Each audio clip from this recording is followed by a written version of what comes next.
Monpeti Washte, Council. Good morning, everyone. I'm glad we made it back in session. We'll call it to order. I'll ask Madam Secretary to do attendance. Bryce Underwoods, Tenab Jr., John Kessler, Here. Kenrick DePreez, Sharon Lee, excused, medical, Kelsey Haskell, Here. Thad Rose, Here. Derek Bartlett, Here. Joel Bringspenny, Bob Walters, Ronald Russo, excused, Tuffy Thompson, Here. Dean DePreez will be late. Thank you. Thank you. Council, I'll ask Mr. Bringspenny for a morning prayer.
Thank you for the prayer. Council, sounds like we have all of our minutes completed. There was no land minutes for this month or last month. We have roads, sounds like, because that's going to be showing up. And then treasurer's report.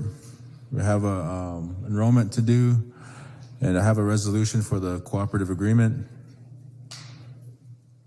I'll present the resolution for the cooperative agreement. We approved this in the education minutes, and we just need to do the resolution as we were talking to the BIE, the federal government. So whenever we do that, we usually do a resolution to go along with it. I'll start from the third whereas. I can pass this around if you guys want to look at it. It's pretty simple, but third whereas, the Tribal Council has authority pursuant to Article 5 of the Tribal Constitution to adopt resolutions regulating the procedure of council itself, and whereas the Cheyenne River Sioux Tribal Education Agency requests the adoption of this resolution approving of the 2022, 2023, 2023, 2024, and 2024, 2025 ending June 30th, 2025 Cheyenne Butte School Cooperative Agreement, and whereas the Cheyenne River Sioux Tribe finds that 2022, 2023, 2023, 2024, 2024, 2025 ending June 30th, 2025 Cheyenne Butte School Cooperative Agreement serves the goals and purposes of the Cheyenne River Sioux Tribe, the students attending the school and their families, and complies with the tribal's federal and state law and policy. Now, therefore, be it resolved, the Cheyenne River Sioux Tribal Council adopts the recommendation of the Tribal Education Agency and approves of the Cheyenne Butte School Cooperative Agreement as revised for the 2022, 2023, 2023, 2024, and 2024 through 2025, ending June 30th, 2025, and authorizes the chairman to sign said agreement as has been approved by the cooperative school board, provided that any amendments to the cooperative agreement shall be presented for the tribal council approval and shall be effective only after such approval. Be it finally resolved, the disclaimer. Council, any action? Motion approved by Mr. Kessler, second by Ms. Haskell. Questions on the motion and resolution? Madam Secretary. Bryce Underwoods, Tenab Jr., John Kessler, Yes. Kenrick DePreez, Sharon Lee, Absent Kelsey Haskell. Yes. Thad Rose. Yes. Derek Bartlett. Joe Brinkspeni. Bob Walters. Ronald Russo. Absent Tuffy Thompson. Thank you. 10 yes, 0 no, 0 abstain, 2 absent. Motion carries. Mr. Walters? Would you like me to present this enrollment, Mr. Chairman? Yes, go ahead. The child's name is Serenity Elsie Young. Mother, Sydney Lynn Dupree, Cheyenne River. Father, Todd Richard Young Jr., Rosebud. Make a motion to approve, Mr. Chairman. Okay, we got a motion to approve enrollment Second. by Mr. Walters, second by Mr. Kessler. Discussion on the motion.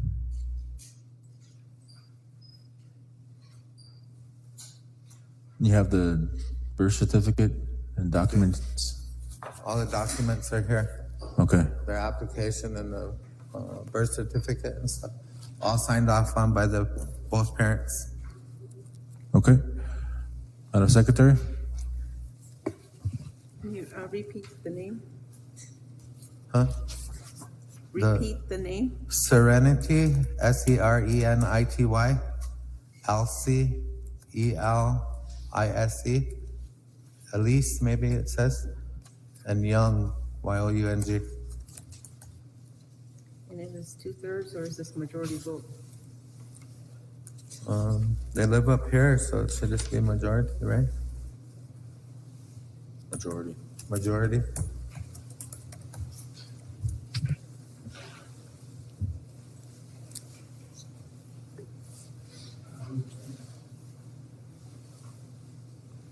Huh?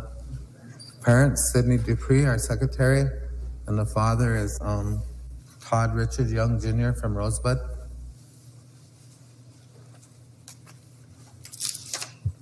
And what's the reason for the emergency? Medical.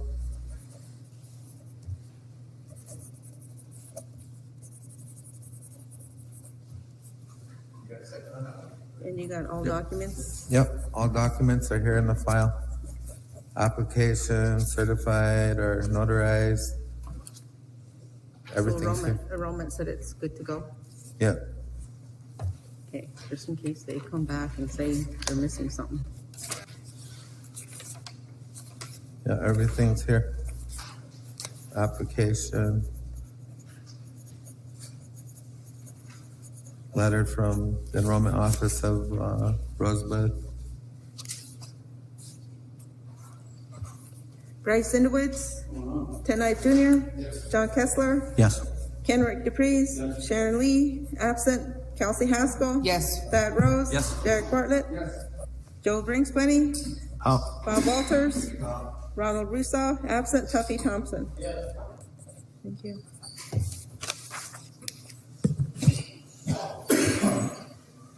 Okay, 10 yes, 0 no, 0 abstain, 2 absent. Motion carries.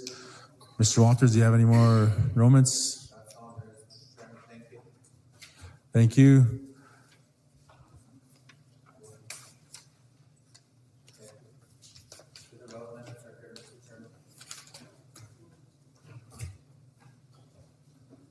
Okay, we'll go to the roads report. Mr. Knife, how are the roads?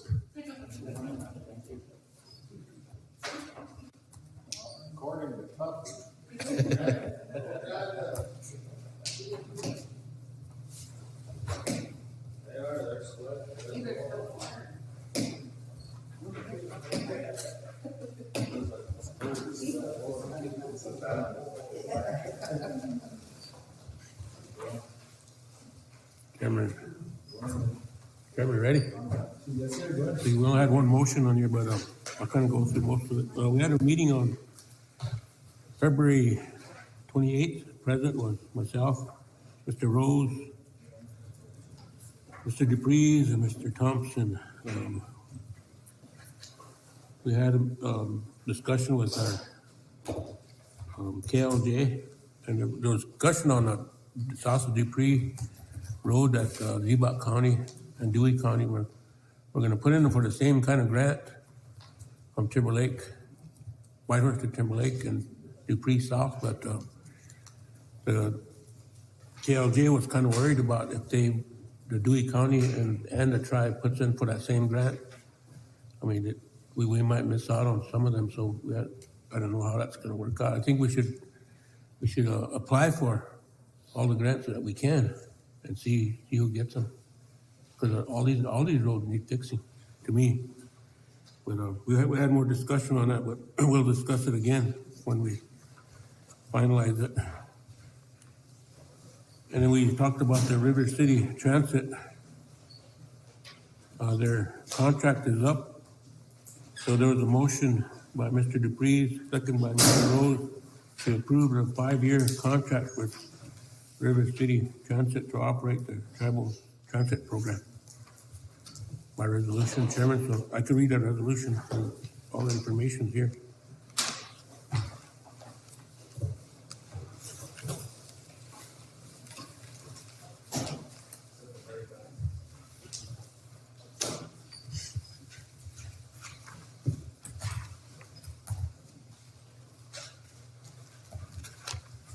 I'll start with the third, whereas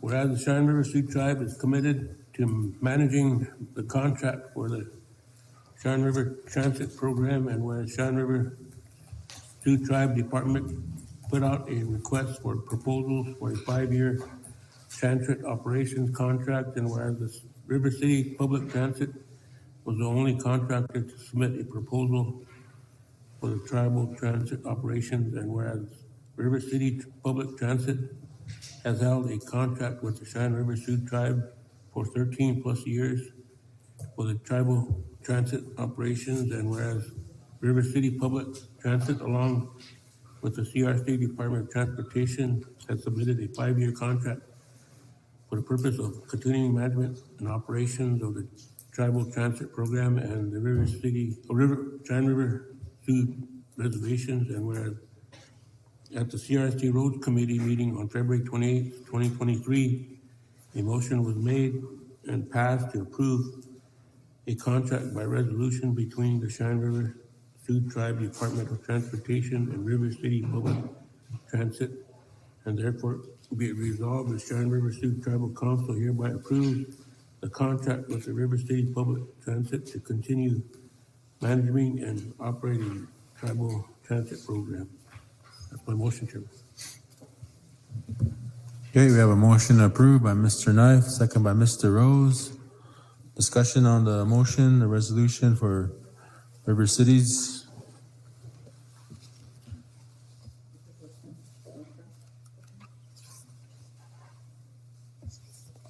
There's a contract in here. We got the resolution.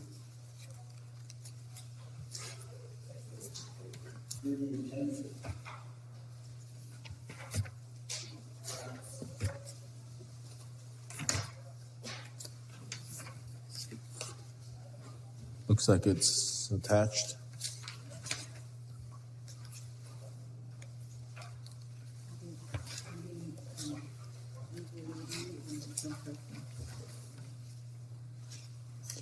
You want to make it pending legal review and Okay, yeah. checklist? Yep. Okay, motion's been amended. Mr. Rose still seconds it. Any other comments or questions? Madam Secretary? Yep. Or pending. Pending legal, pending checklist was the amendment.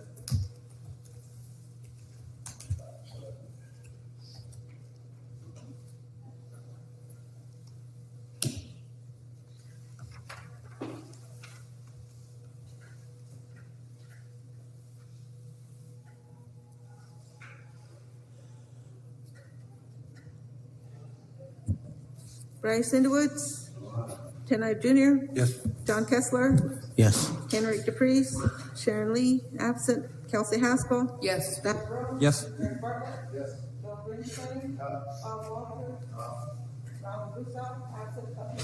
Yes.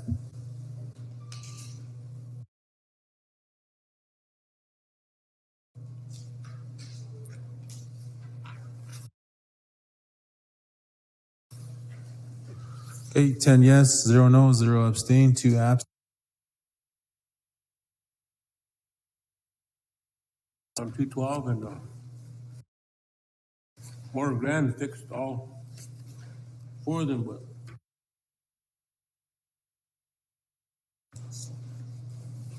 Looks great. that's all I have, Chairman.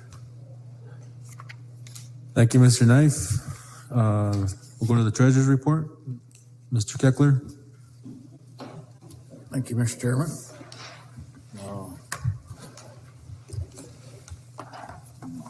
Handed out the packet to you. I'll go over the ARPA stuff quickly. Not a lot changed, but in terms of the ARPA funds, we haven't appropriated any additional funds. The balance says 1858 unobligated. However, we didn't subtract the 150 that went to the bonuses. So our balance is just a little over 1.7 million. In terms of other programs, the homeless shelter now is, they've expended their funds, so now they're being funded through the general fund. That's at the bottom of the first page of the ARPA spreadsheet. In terms of the elderly ramps, that program, they have run out of funds for the elderly ramps. They've purchased all the material. We had to back off a few of the contracts for the labor to keep that project from going in the red. You probably have to get an update at your human services as to how many are left. Not sure how many's left, but that started out $339,000 and we're down to just the tail end of it. Healing to Wellness, that one that shows into the red, but that got adjusted. So now they're funded through a separate grant. In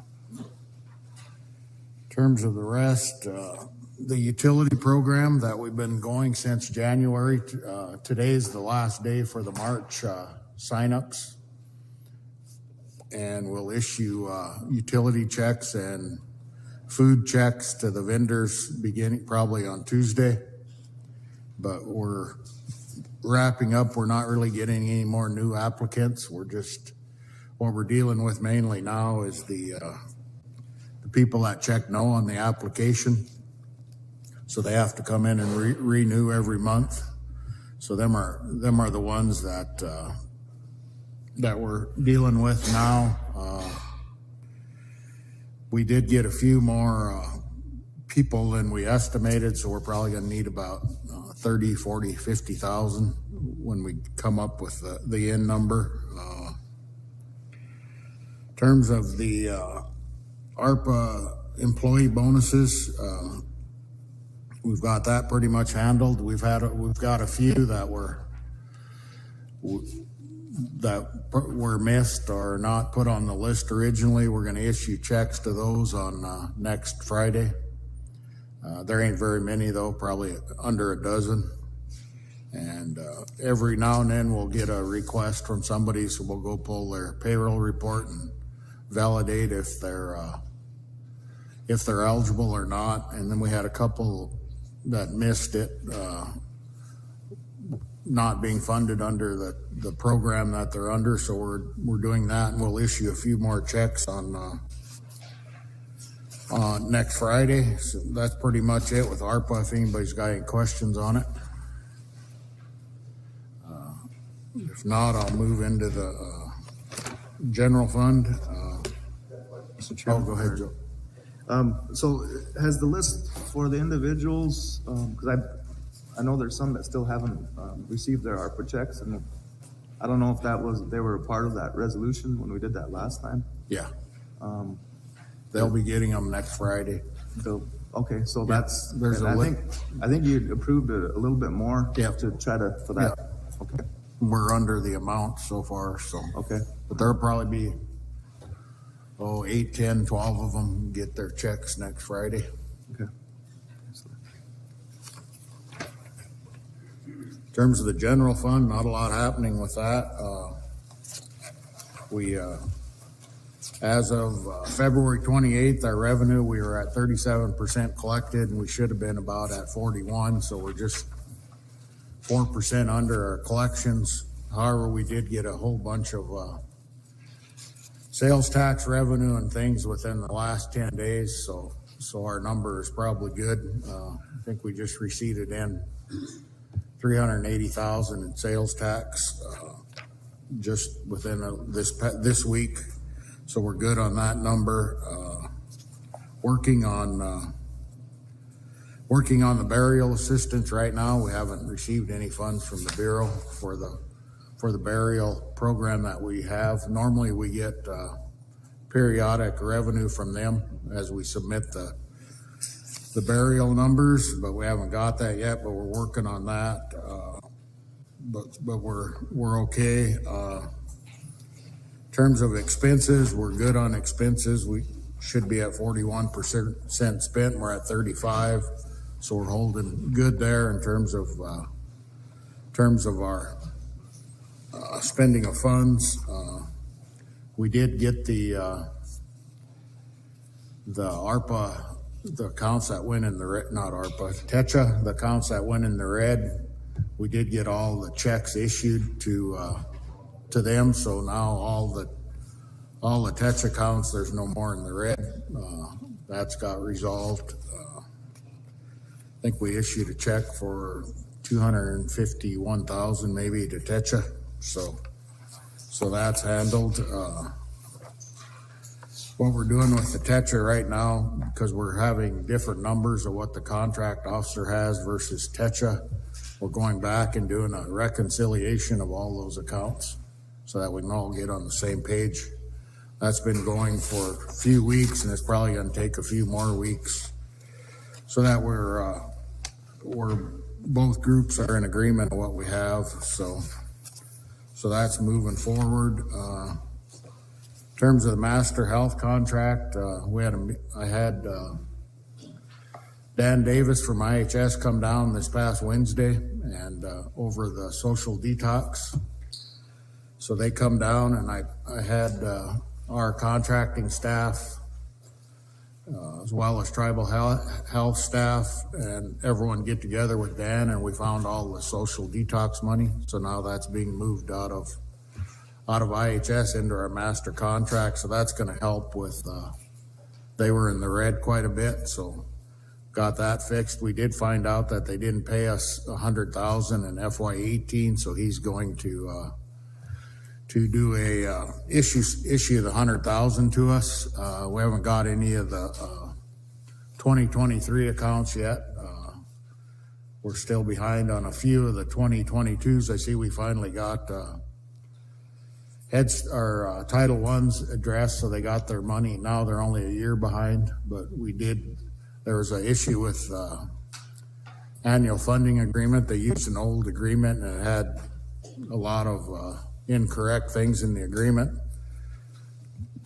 Chairman LeBeau and Title I and Dr. Farley and Treasurer's office got together. We got that resolved, and I see they just got their funds for last year, so that's good for them. But we're working good with the area office at both the IHS and the BIA levels.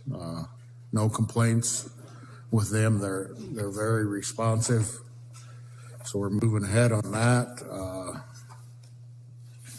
In terms of most of the other programs, there's not a lot happening. Sales tax, if you guys would have noticed, the state passed a reduction in the sales tax yesterday or the day before. So they're lowering the state sales tax from 4.5 to 4.2%. It's got a sunset clause in it. I don't know when it goes back up. I'll have to look. I didn't find that in the article this morning, but our general use and sales tax will go down July 1st from 4.5 to 4.2%. What that's going to result in is our last quarter of sales tax, we're going to see if spending is what we're projecting, spending will be our revenue is going to be about $55,000 to $60,000 less but not as bad as we thought it would be.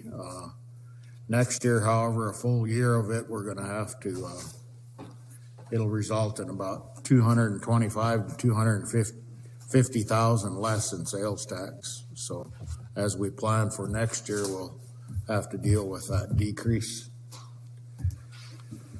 I got a question, Mr. McFly. Okay, try to ask these when we're talking about them, so I don't forget about them, but, is that, including like the internet sales tax?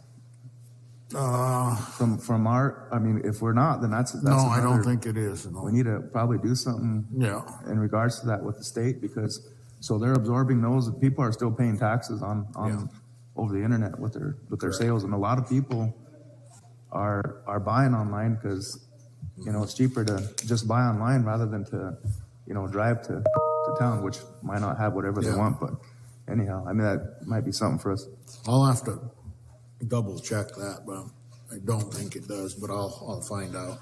because we should be absorbing those funds as well, Yeah. too, since our membership. Yeah. Yep. Like that. Last I knew from the director, she said that they get those. Oh, we do? Okay. I'll check though. Okay. Terms of everything else is pretty much nothing to report other than you guys can look at the reports of the various programs. In terms of the ARPA houses, we paid for the 5th, 6th, and 7th house on Tuesday. So there's 7 delivered and they've been paid for. And we got them on our insurance. I made sure that they were on our tribal insurance so that if something happens to them, we're not out. Lyric works in the insurance part, doing a real good job with that. And I don't know when the 8th house is coming, but we've got 7 out of the original 8 that are here, and they've been paid for. For tribal project staff, it's important to remember to do a punch list on them 7 homes when it warms up. There's some issues with because it's cold, caulking around windows and doors and different things. But I've messaged the gentleman named Lance Kennedy about it, and he's assuring us that as soon as the weather warms up, they will be back and finish that. And it was hard to do the punch list because we had no heat and water, so they couldn't check the faucets to see if there was leaks and things that go along with that. But as soon as we're ready and let them know, they'll be back, and probably need to make sure that Lyle or his staff is involved in that and gets us a report, even an email that says everything's good. From what they could do, the punch list, I received the emails from Lyle on the first 4. I haven't got the last 3, but sounds like it might be an email issue, but I'm comfortable with what he told me, that everything's good on that. And I think that's it, Mr. Chairman. If there's anything else anybody has. Thank you. I have some hands up. Mr. Kessler, Mr. Rhodes, Mr. Brinksmoney. Thank you, Chairman. Good morning, General Public, Tribal Council, executives. I guess my question was to ask what Mr. Treasurer's thoughts were on possibly moving the Treasurer's report up in the agenda. Oh, Is that something that's possible moving forward? it's up to Ryman. It don't matter to me, so.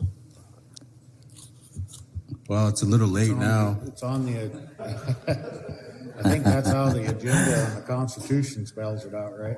Yeah, we just cut and paste basically, and yeah, I think we can move them on up.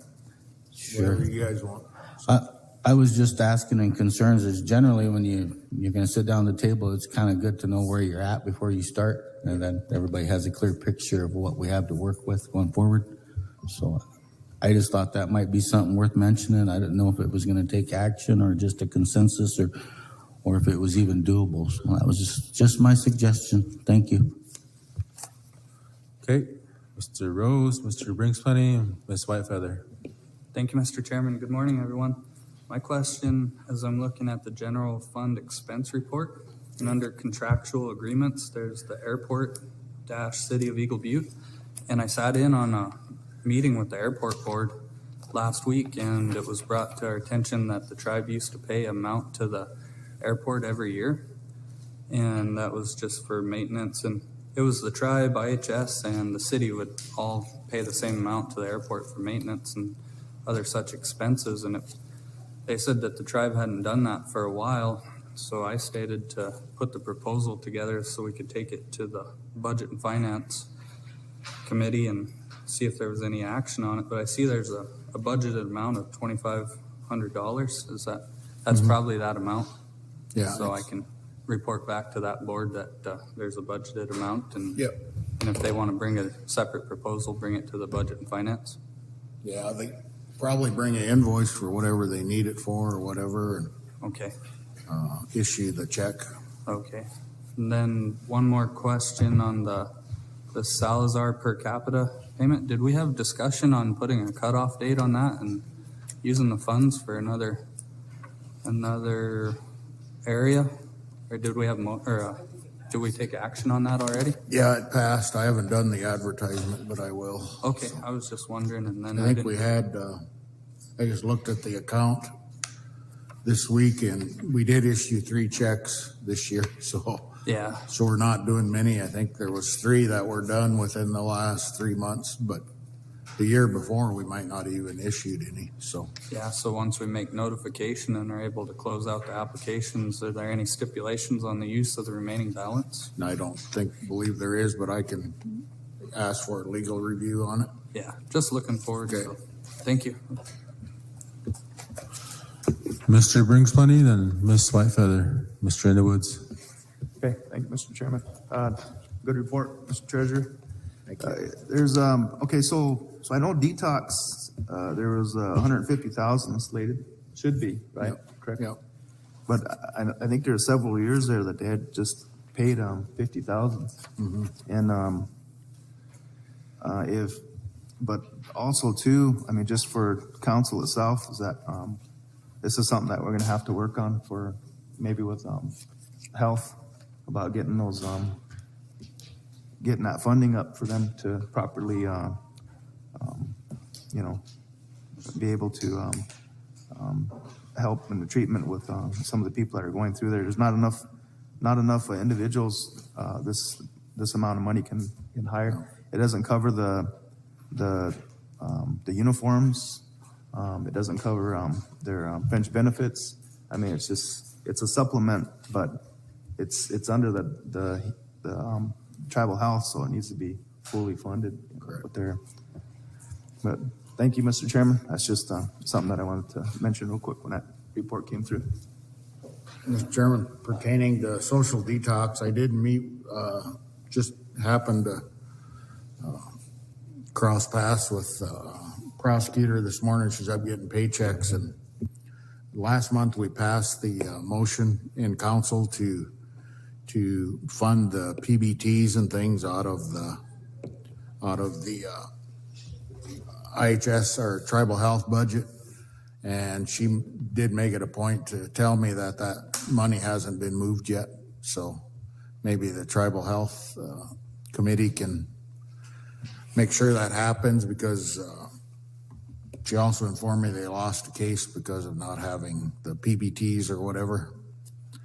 So I think it's important that you guys as a health committee look at what the needs are, that social detox and the money that we got and that's being moved in there, and make sure that it functions, because I think it's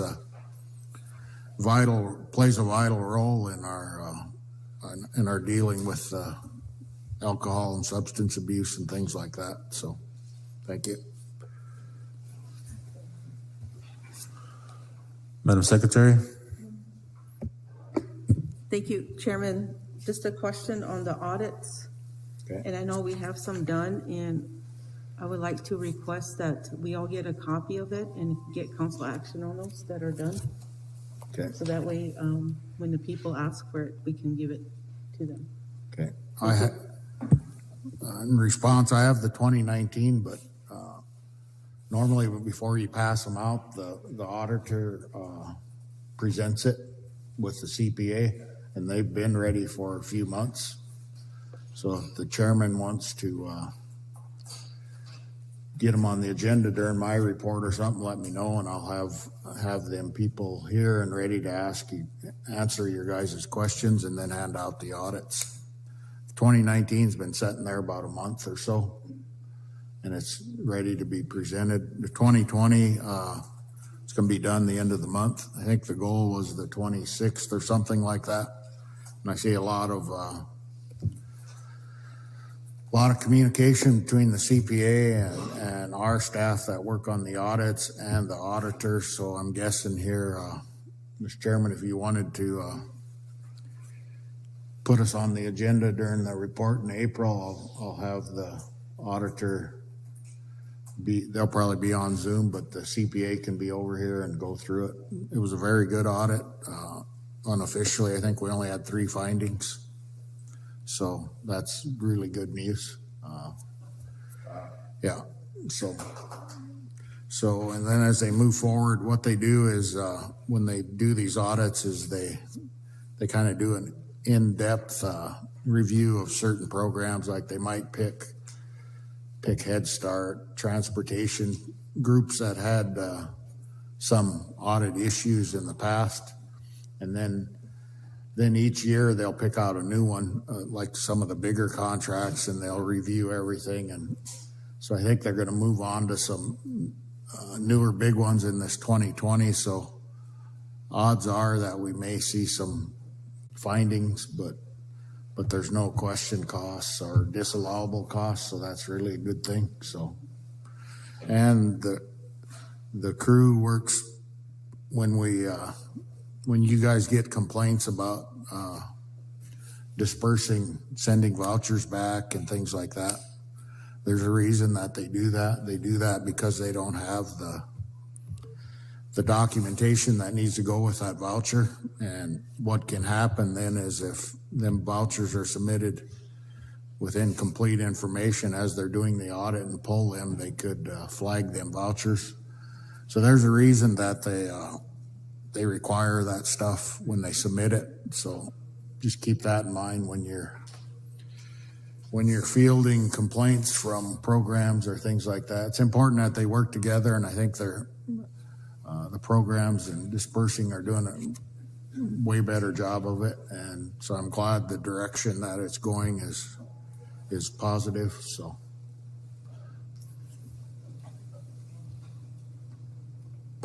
Thank you for that. The other thing is, I had asked if Alice could start sending out that monthly end of the year report, or what do you call that? Monthly report she does. Okay. And that way the programs can know where they stand, and then usually Okay. they would use that to That on-demand report. consolidate or to compare. And Okay. thank you. Yep. Mr. In the Woods.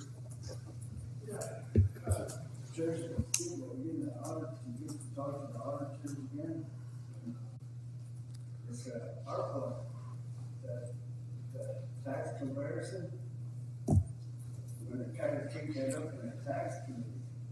Starts from 2019. We get that worked on to the tax committee. That's supposed to be a comparison from 2019 all the way up to 2026. On taxes? Okay. Treasurers. Remember the ACE guidelines? Okay. Okay.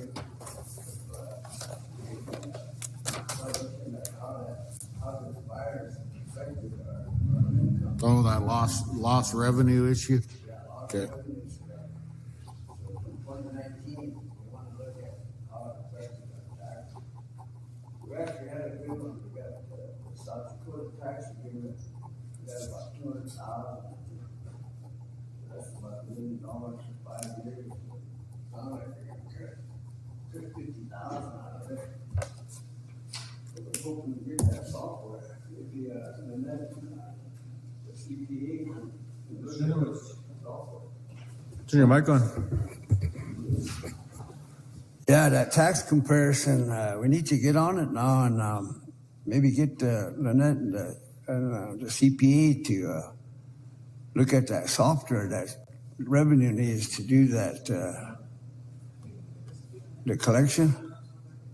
I've been asking her and hoping that she, gets that software we need. Okay. Maybe you can have her come over and you and her and the CPA can talk about how we're gonna move forward with this and then we'll push it to the tax committee. Okay. All right, thank you.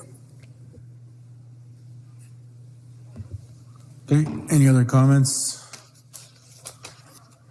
Council, let's take a couple-minute break. Don't go anywhere because we don't have a Sarge right now and we only have 10, so Thank you, guys. almost done.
Meeting with the airport. Do is,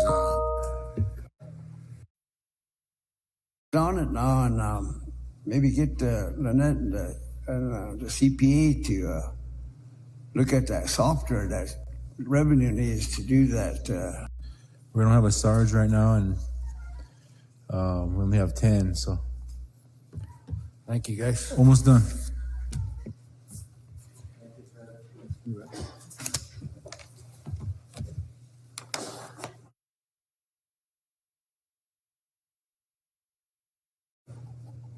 action. I've been asking. Thank you, guys. Almost done.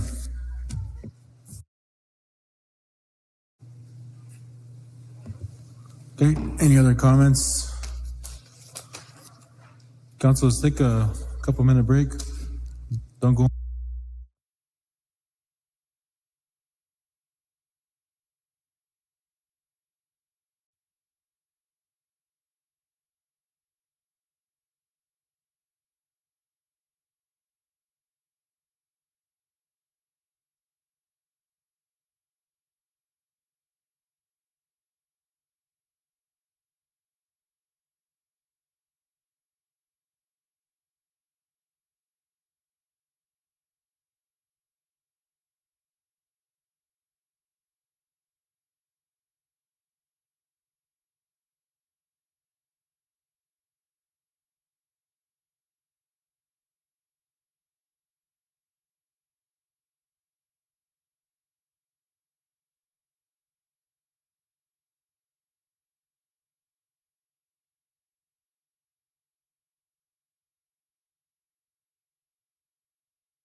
8618 C1161, and whereas the Cheyenne River Sioux Tribal Council adopted amendments to Ordinance 48 on December 3rd, 2019, and the amendments to Ordinance 48 were submitted to the Bureau of Indian Affairs on December 5th, 2019 for approval by the Secretary of Interior and publication in the Federal Register.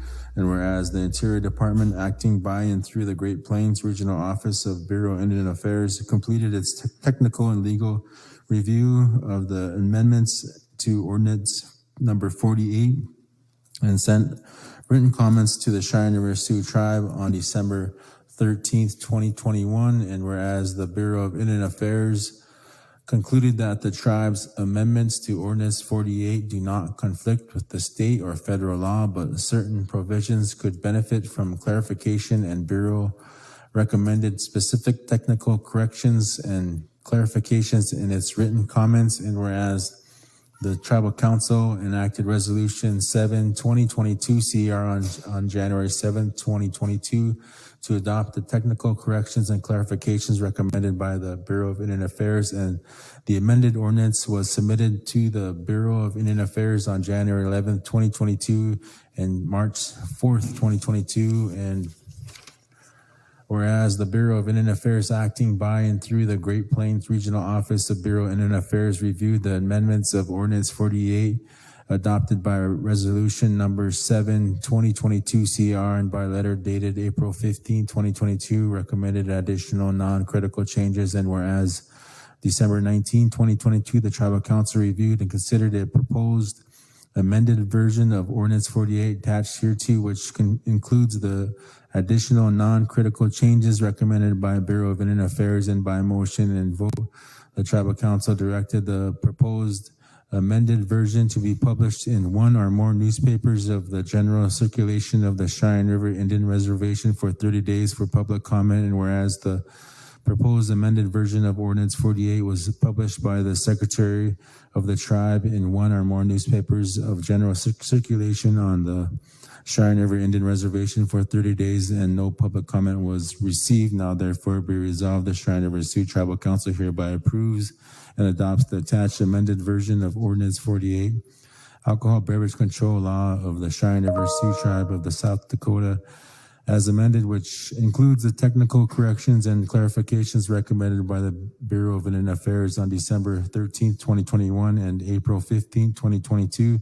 Be it further resolved, the Tribal Council hereby authorizes and directs the Secretary of the Tribe to submit the attached amended version of Ordinance 48 together with a flash drive with red line and clean versions of the ordinance in Microsoft Word format to the Secretary of Interior, to her designee, for final approval and publication in the Federal Register in accordance with the Act of August 15, 1953, 67 Stat 586, 18 USC 1161, and be it finally resolved, the disclaimer. Got a motion approved by Mr. Brinksplani, second by Mr. Bartlett. Comments, council members, discussion? And just to add to this, council, we met with the Secretary of Interior last week, and we did mention that we needed this approved, this signed off on by herself, and her staff just wanted more information. So we're communicating that information. I'm sure they have it with their attorneys, and so I think we're ready to move forward with this resolution. Madam Secretary. Bryce Sindowitz, Chen Knife Jr., John Kessler, Yes. Kenrick DePreez, Sharon Lee, absent Kelsey Haskell. Yes. Thad Rose. Yes. Derek Bartlett. Joel Brinksplani, Bob Walters, Ronald Russo, absent Tuffy Thompson. Thank you.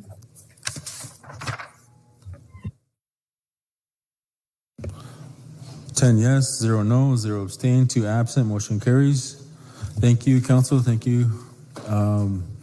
Next, council, we have some tribal members that wanted to speak with the council. But Mr. Shelby first, Miss Kay next, And Shelby, you want to come up?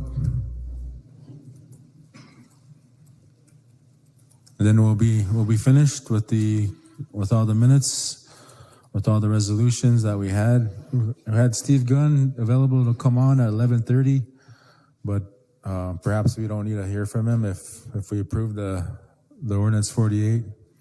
I don't know if he had anything else for the council.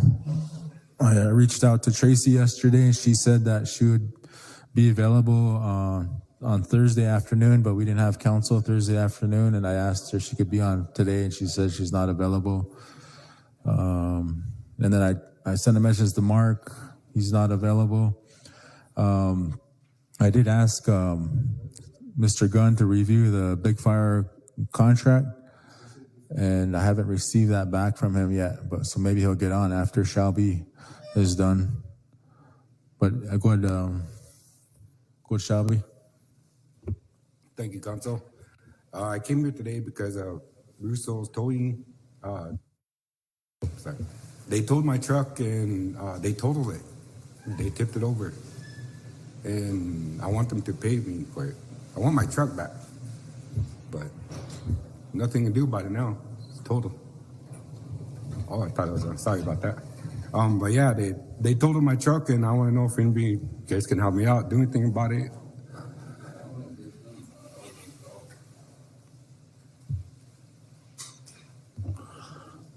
They towed your truck, and then They tipped it over. tipped it over, and it's totaled now? Yeah.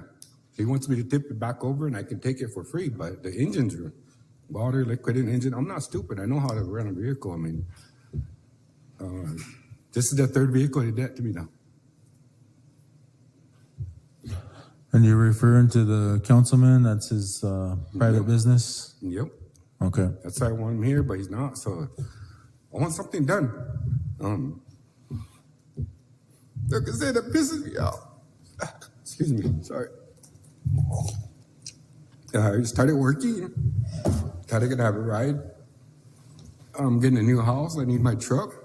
They hauled it over, and I got paid. Excuse me. I got paid to go get it out. It's been there for 2 weeks. That's why. Sorry, it's pissing me off. It gets me mad that he did this to me 3 times now. And I can't. I don't know what to do. It hurts. You know, I try to humble myself and try to work and make my way up there, and I get kicked in the butt by these guys and this bullshit. And then I tell everybody else about my complaints, and they're all saying he's doing that to other people. Why is he still doing that to shit, man? That's BS. I want him to pay. This is the first time was a Plymouth Sundance. Wow, it's a Plymouth Sundance. Second time was a Cadillac DeVille. Now it's this my truck. I just got this damn truck they didn't even have it for 2 years. And there was just a hole in the tank. The engine was good. Everything ran on it. I had my grandkids, the toys, car seats in it. I wanted to run it so I can take them around. And they totaled it. I want to know if something's going to be done, because honestly, I'm really tired of this. And I sat back and watched and just see if anything can be done by it, but nothing's getting done. I want to know, can he pay me for that vehicle? And honestly, it's pissed me off. You know, we try to humble ourselves, and there's people like him who want to kick us and get us on that level where we just want to whoop ass all the damn time. And we don't want to. And if I want something done. I'm really mad. I mean, I don't go to his place and start taking shit and start destroying it. That's not cuss. Sorry about that. I don't take his stuff and start destroying stuff of his. Why does he do that to us? I mean, if I'm wasting my time right now, please let me know, because I'm trying to humble myself here. Go through you guys first, because he's the member here. Okay, we got a comment or a question from Mr. Underwoods? Use your mic. I didn't catch the part, what happened? Is it towing or?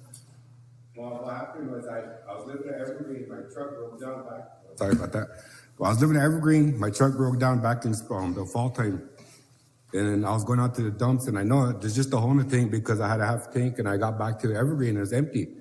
So I looked, and gas was leaking out, so I said, okay, I just got to fix tank. I didn't have a job then. I just got my job back at the end of September, beginning of November. So when my truck was there, just parked there, and it started snowing and stuff, I talked to a co-op, and they said they won't do tank air or gas tanks. So I called a couple of friends that do mechanic work in Dupree and here, and they said they can do it, but wait till the snow breaks. So that's why I even told management. But management had that management just not started there like about 2 or 3 weeks before my truck got towed, so she didn't know the whole story of what was going on with the truck. And so I explained it to her, and she said, okay, well, then a different management came from Sioux Falls and said, we're going to have it towed. I just moved from Evergreen to Wheat Ridge Apartments. And I'm still in the same business area of homes that is Wheat Ridge and Prairie and Evergreen all together. And they told it that day, and I was driving down Main Street with one of my coworkers, and I said, look, they're towing my truck. I said, I'm gonna get a raise here. I got permanent position now, so I'm gonna get a raise. So I bought a tank, and I was gonna go out there and get it. I was gonna pay $200-300 for the towing. I want my truck back. I go out there and my truck tipped over. And he just hauled it away like about a month ago. And there's parts missing off of it. I'm mad. You got the title and everything? I got everything. I even got the number to the guy who sold it to me up at that super center in Sturgis. That car dealership. What do you think it's valued at? Huh? What do you think it's valued at? Remember they have. It is valued at $4,200. Well, the value was at $5,300, but they had like a 70% sale or something like that day. So I got it for like $42. But I remember they're having a sale that day. But it's it's $4,200. And I don't. Wrong, but your gas tank was leaking. Just the hole, the little hole from a wire or something that came up from the dumps. Because I just hauling trash to the dumps, and I come up that hill, and that's why it must have happened, because I didn't smell gas or nothing until I got back over here to the apartment, and that's when I had the hole in the tank. But the engine is good. It's a 2004 Chevy or Ford Explorer Sport Track, 4-door, gold. And it's a nice vehicle, nothing wrong with it, not even damage to it. Chairman, if you get like a blue book price on that, and if it was damaged like that, I don't know those contracts or the agreement there. I think they're in place for those towing, our guys that tow. But I don't know. I know one time but this is separate, but a buffalo got out and one of our employees hit it, so we paid that damage. But he put it in writing. What happened? He signed it and gave it to us. So that was a long time ago, but we ended up paying for that. Like he had some fender, I can't remember what happened, but he hit a buffalo and got out at night. So they finally brought it to council, so then they helped him out and repaired it. But on this one, it's probably on top of the guy that dumped your truck over. But however that happened, Mr. Ron Russo. Is he here now? I know he's on guard duty too, National Guard.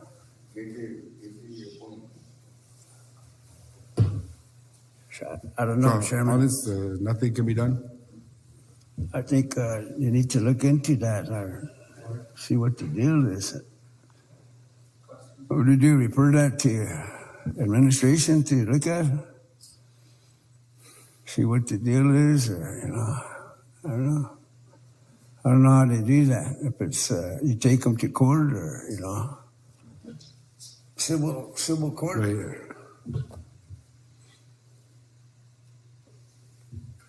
Okay, council, any other comments on this? Mr. Rose? I just have a question. Have you followed with any court proceedings on the matter? I'm trying to do this, man to man here. I thought he was going to show up. I was going to ask him. I was going to have, thought I had backup and stuff. But, that's that way I have to go. Also I was trying to hope he was here because I wanted to confront him. And, honestly, if this goes to courts, it's gonna cost a couple $100,000 now. I mean, I have my rights. I know my rights. I was in law. I'm not stupid. He don't have the right to be doing that to people's vehicles or property, no matter what. He said, well, when I called him yesterday, honestly, when I called him yesterday, I told him, it was Mike I talked to, and I told him, I said, I'm going to council. He told me, you guys can't do shit. He told me lawyers can't do shit. He told me that. That's what pisses me off even more. How can he get away with this? But that's what he said, honestly. Sorry for the cussing, but that's what it's his words exactly. And that's what got me more and more mad.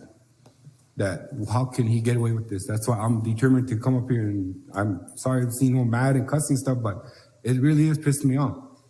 I mean, it ticks me off that he can get away with stuff like that, and he knows it. For some reason, he knows it. And obviously, it's happening still. I mean, shut his business down. Do something. Tell him he can't tow cars no more. Take away his license. Do something, please. Because obviously, I'm not the only person this has happened to. I hear complaints from everybody. Ever since been telling my story past week, a lot of people have been telling me what he's been doing to them. Now I'm up here asking you, do something. Because he's ruining our lives. He's making people walk when they can turn around with that money, pay for their vehicles out of towing, and get them fixed and have them running again. And yet he's causing us more money, more anger. He's causing us more pain than what we should be going through. So something needs to be done about that guy's business. And I wish he was here. I would confront him face to face. I am not afraid of him. But I'm doing this as an adult, as a person who wants to make sure these guys do shit right here, do stuff right on the res. Do stuff right. Not mess around with people's emotions like this. I could be off at work right now, but I have to ask for the day off just to come here. And I'm sorry, but I'm done. Thank you for the time. Appreciate it. Okay, I got Mr. Kessler. Thank you, Chairman. I think I've been watching Shelby for a few years now since I've been serving in the district. I'm really proud. Good to see somebody progress in life and to have to deal with something on this magnitude, not once, but it sounds like 3 times, and this is just one individual. It kind of saddens me because I do know that Shelby's been working really hard, and there's a lot of you had family members that he helped assist to go to the other side. He gives a lot, and he stated he has grandchildren, he has family. And I feel real bad for Shelby as well, and I think something probably needs to be done. I do think that's what the courts are for. We need to strengthen our courts, and I think there's many other incidents that are piling up over there with the same individual. But I do recommend that you do that, and at least we got something on paper at that time. And I guess I asked my colleagues to give it some serious thought moving forward. What our goals are here to serve our people in full. So thank you. Thank you, Mr. Brinksplanning. Thank you, Mr. Chairman. Shelby, I know we visited earlier and stuff, but there is a toll policy that the tribe approved, and law enforcement has that toll policy. I would suggest get a copy of that toll policy and then use that for your basis on your claim, because obviously there's issues with the management. I guess, I mean, if it was just a tank, they should never towed it in the first place. And then also too, what's what happened with your property afterwards. But understandable, Mr. Good Eagle, and but that would be a good place to start, is get that toll policy and then read through it. Thank you, Mr. Chairman. Thank you. Any other comments, council members?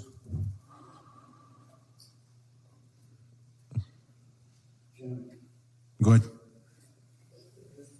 Civil matter, safety court.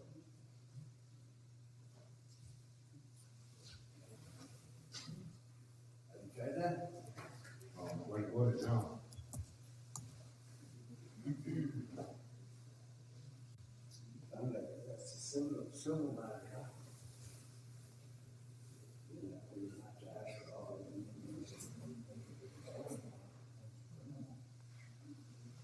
The dog bit you? $15 fine.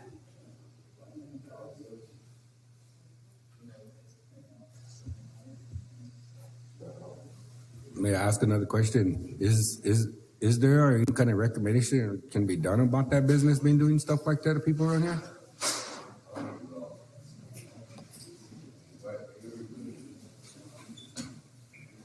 Man, I wish it was here. I mean, honestly, I wish that place would just shut down.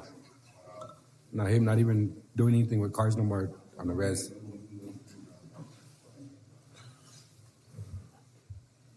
Mr. Knife? Thank you, Chairman. Could we look at that towing policy, that claims? Because through the state way, they never crush vehicles. They put it up for auction. The vehicles that they get, like if they're parked someplace and they tow them off the road, they take them to a place in Rapid City or a pier, and then they have to auction them off. They can't crush them at all unless they buy them at an auction, then they can do it that way. But they're never crushed. And then I thought they had to wait like 90 days or something like that before they even do anything to a vehicle, or even touch it, to take parts from it.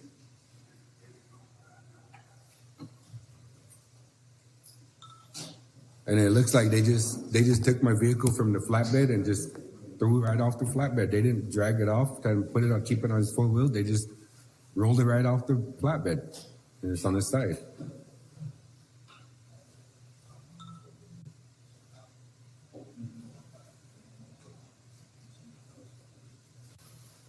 Okay, any other comments on this regarding this matter? It sounds like you're gonna file that in the court. Yeah, I want to know about if you guys are gonna be doing something about the business.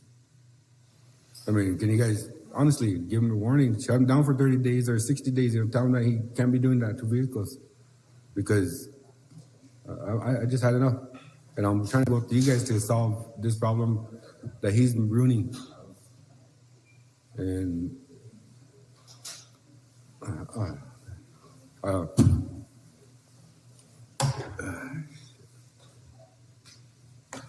right, well, thank you guys.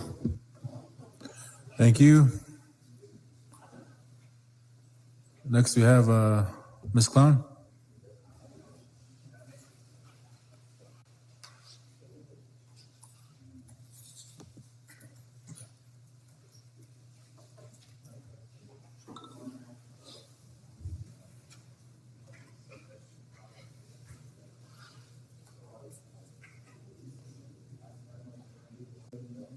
When they got that legal review for that LLC for the cultural preservation, they bring it over. Bringing over I updated the resolution, so they're bringing it down. It's pretty good. Turn it on. Okay, the button. Good morning, Mr. Chairman. Good morning. Thank you for letting me say a few words. Good morning, council, visitors, Madam Secretary, Mr. Treasurer. And I came here because I have the time. And it regards my children, my grandchildren's, and great-grandchildren's. They're my great-grandchildren, they're ARPA checks. And is it true, Mr. Treasurer, that that account is closed down? That what's closed down? The ARPA fund account is closed down? No, it's not closed down. Okay, because that's what I heard. And that's what I want to talk to you about today, because this is the last time you're going to hear from me. My great-grandkids live in Kansas City, Kansas, because my granddaughter's in Haskell Institute, and she's a freshman there, so the whole, my whole little tribe moved down there. And they could sure use the money because cost of living there is really high. They barely get any kind of food stamps, whatever they call them. So I'm speaking on behalf of my great-grandchildren and their mother and their grandmother down there is helping. Their mother is ill. So they called me and said, could you go up there, Grandma, and talk to them again? So this is the last time I will come. I have other avenues to do with this. I understand you approved some on Tuesday or Wednesday that were on that list who had a hard time and getting their ARPA checks. And how many are still on the list waiting to get approved of? Does anybody know? Besides my 2 grandkids? Mr. Treasurer? I don't know the list. This happened before I got, and Mr. Walters is probably more familiar with this than anybody. He knows of the names that weren't approved because they missed the deadlines. And he can probably fill you in on that. Thank you. Mr. Chairman, Go ahead. I do know back when Kay's great grandkids were brought up, there was other names added to that was approved by council. I can't say exactly how many. I do know after that, I remember Mr. Waloki's daughter came in here. I also remember Mr. Ivan Lookenhorse brought in his 2 daughters' names after that, and I do believe them were all approved on council floor. I do believe that it was sent to the attorneys. Which one, I don't know. But we never got a written report back about it from the attorney. So there's probably 5 or 6 people that was approved on council floor at that time, I believe, including Mr. Lookenhorse's 2 daughters. That's what I do know. Mr. Chairman, are you through, Bob? Mr. Chairman, this went before that enrollment committee at the time who was handling HARPA funds maybe 4 times. And there's also another Takosha that was approved of, but her application didn't even get to the ARPA office. And that little girl is mother's in prison as a drug dealer. And that little girl will never see her mom unless they let her out early. And my son and daughter-in-law have been taking care of her all this time. And her name is Ivory Cochran. And she's 3 years old now, and that's how long they've kept her. And so her application was approved up by this enrollment committee, but her application never ever went to the ARPA office or reached at Emily's office. So those kind of things are sitting with my great-grandchildren whose ancestors are full-blood Indians and are from this tribe. And yet, you guys think it's sitting here, I don't know what your thoughts are, but it's not being sent through all the way to the to get their checks be approved. And that came to you guys here, and it was approved of for them to get their checks. And also, also the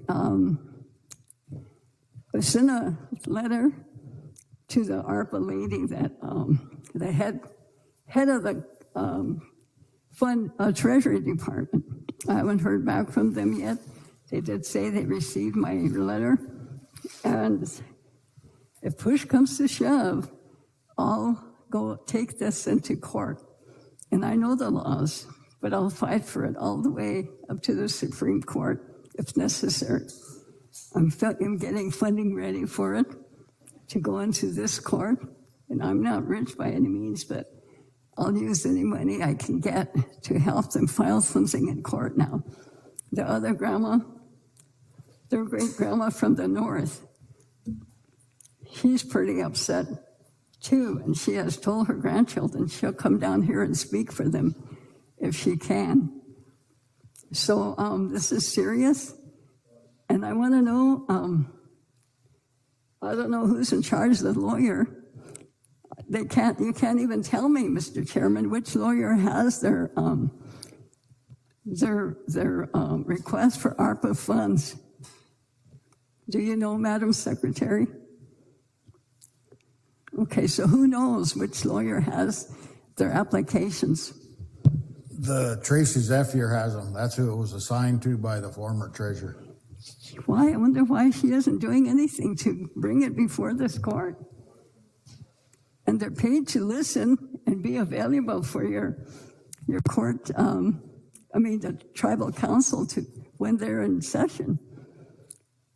And yet they seem to ignore our things like this. And so I'd like to have you guys do a timeline on her to respond. And she's my relative, but I have nothing like that I deal with her on a basis at all. So, and this lawyer quit her job at one point because one of her friends got sent to prison. And then we hire her back all of a sudden just for one program. That doesn't make sense. I looked at her contract. She should be available to the tribe and to me if I have a question. And I sent a question to Madam Secretary. Okay. She was scheduled to get on, but we didn't have council yesterday, so and she's not available today. So yeah, she's scheduled to get on, but what happened was the applications didn't come in time to meet the deadline, and we tried to move that deadline, but I believe that action failed last year sometime. So then the kids weren't enrolled in time to get that. So then the office wanted the council to amend the resolution. So otherwise, they're not the council action that passed that's not the law that she's operating under. She's operating under the resolution. Those applications, she was told something different other than and you heard it, it's on record here, by Charlene Anderson. And she told us she had received the first set of the applications, and she kept using the same one because she never sent her a second application to use. And so that number was used all the way through. I seen them on that letter that was drafted answering. And I think that is wrong because it should have been handled more professionally, and it wasn't. And I talked to Madam Treasurer several times. And so it's not my Hakoda's fault. It's fault of the staff over there. And one of the staff members told me they seen the applications. They were ready for council at one point.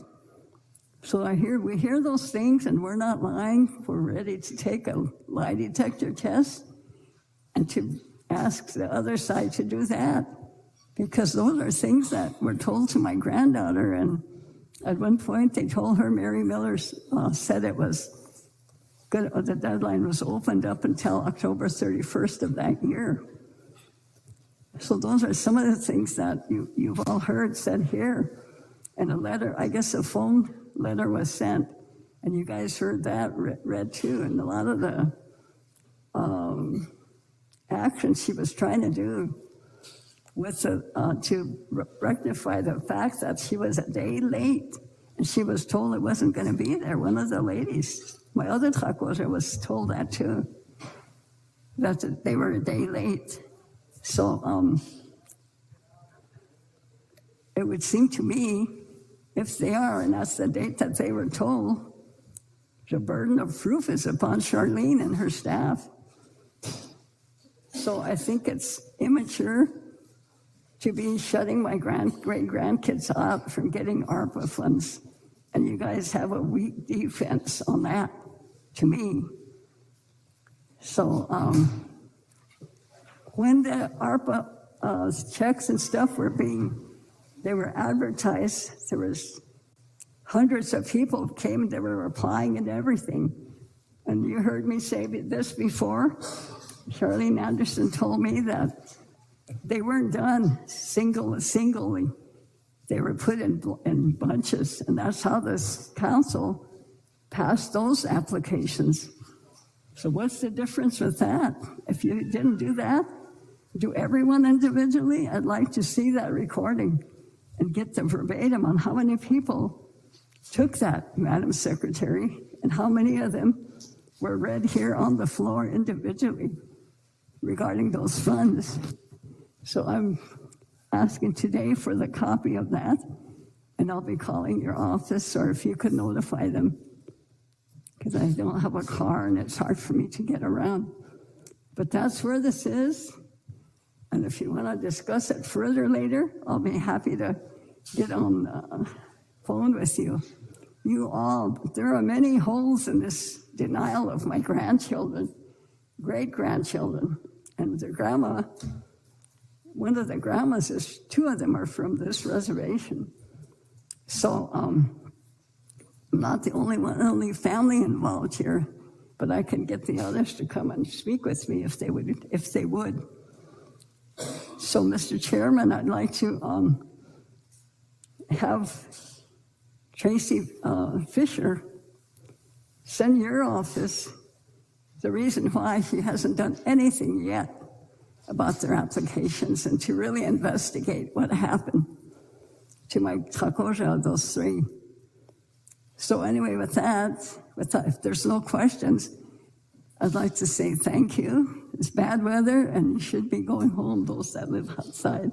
I came through when the wind hit the hospital, and it was really starting to pick up. So I appreciate your time and letting me speak. And I'll be contacting you, Madam Secretary. So thank you. Thank you, Kay. Appreciate the words and the guidance. Council, go ahead, Mr. Brinks-Plenty, and then Mr. Rose. Thank you, Mr. Chairman. Hello, okay, how you doing? Good to see you. So the attorney requested for those amendments to be made to the resolution? Is that where that's currently at? I think that's a question that we need to ask her of Okay, what those would be. okay. Because all these are different, the timelines are different. There's K's, there's Ivan's, there's other ones that are asking the similar questions. So then if you're gonna find out and get the update for us, then bring it back to us?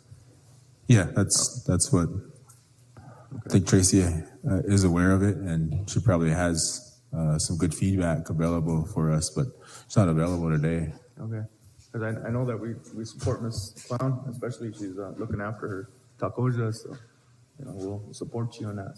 Okay, thank you very much. You can let me know. Oh. Thank you, Council, public. Have a good day, Kay. Good to hear from you. Thank you. Steve Gunn.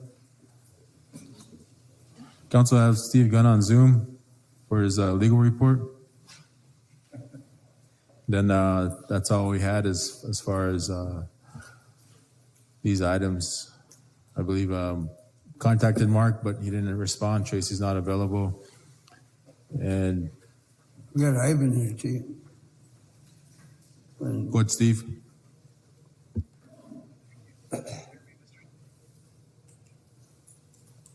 Hang on. Good. Can you hear me okay? Yeah, I can hear you. You're just on my phone because I had trouble logging in on my computer, and so I'm just using the phone to the mic. Go ahead. Okay, so there were a couple of action items. One was the Ordinance 48, the resolution amending. Yeah, we passed that earlier, Steve, Okay, and it Okay, great. passed. So yeah, took care of that earlier. Okay. And you also asked me to do a legal review on the big fire contract. Yep. And I did send that in.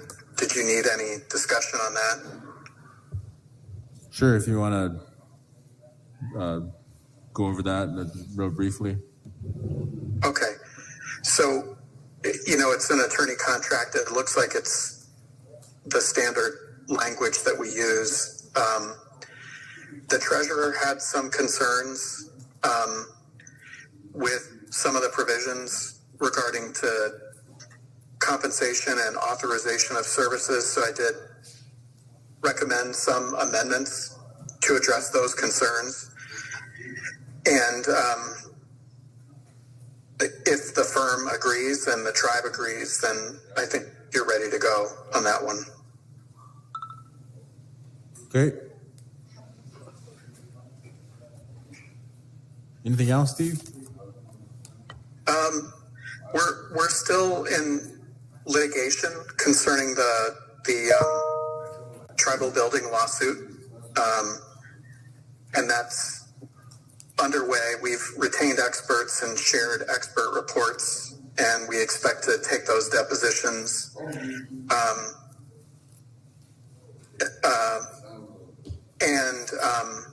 within the next 30 days, and then we'll begin summary judgment briefing. So that's underway. And that's probably the biggest item right now. And we've also worked on amendments to the tax code and drone ordinance, which was presented to Law and Order and various other matters. I am working, Mr. Chairman, on a Supreme Court brief challenging application of the Assimilative Crimes Act in Indian country. And there'll be an opportunity if the tribe wants to sign on to that amicus brief. We're going to be filing that next week.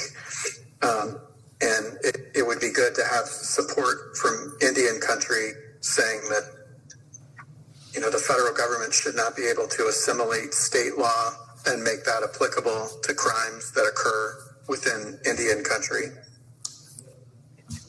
I don't know if the tribal council wants to consider a motion to sign on to an amicus brief, or if you want to defer that to the executive committee.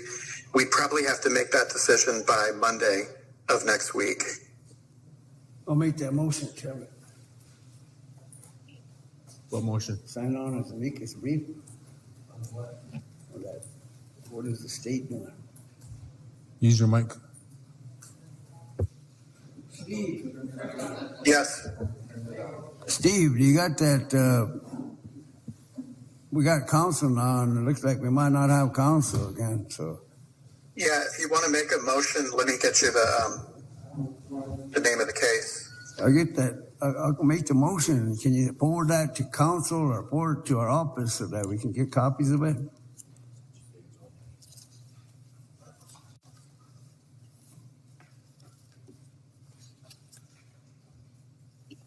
It would be a motion to sign on to an amicus brief in Smith versus USA in the Supreme Court.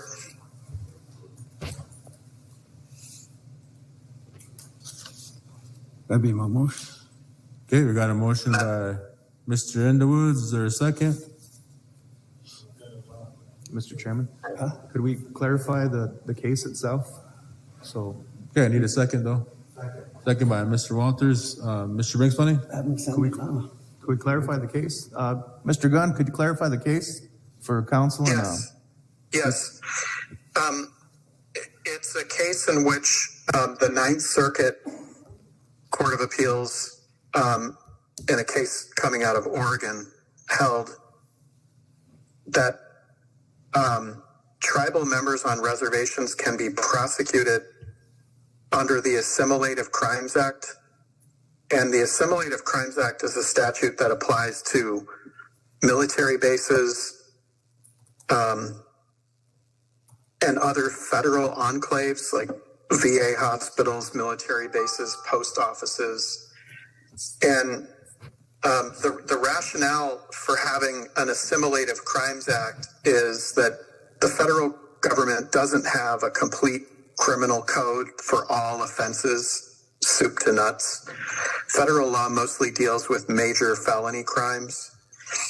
And so instead of having a federal criminal code for post offices and naval bases and federal hospitals, they just assimilate the local law of the state where that federal enclave is located. But tribes are not enclaves, and tribes don't need that kind of gap filling because they have their own governments that do provide for law enforcement for those which you might consider misdemeanor offenses that may not be covered by federal law. So this is opposing the application of the Assimilative Crimes Act to tribal members in Indian country. If this case stands, then it hurts tribes in the Ninth Circuit, but it could also get legs and come to the Eighth Circuit. And the problem is you don't want the feds to come in and prosecute you for any crime under state law. That's not what the Assimilative Crimes Act was intended to do. It wasn't intended to apply to tribes or reservations. It's a gap-filling statute that's not necessary in Indian country when tribes themselves have their own governments. You know, there's no lawmaking body for a naval base other than Congress, and instead of passing detailed criminal codes, Congress just chose to adopt state law.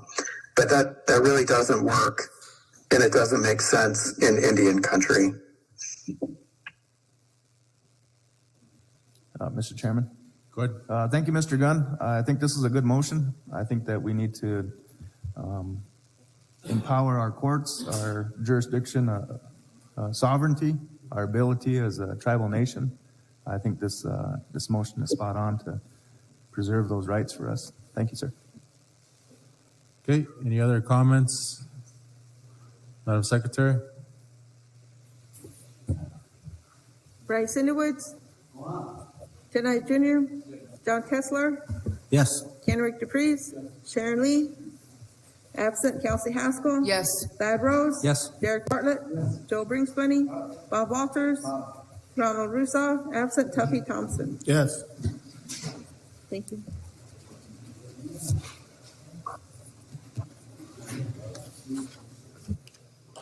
Ten yes, 0 no, 0 abstain, 2 absent, motion carries. Steve, did you have anything else? No, Mr. Chairman, there are some other issues that that we're working on, like the 638 contract and the collection issue, and we'll continue to work with your office to resolve those. Okay.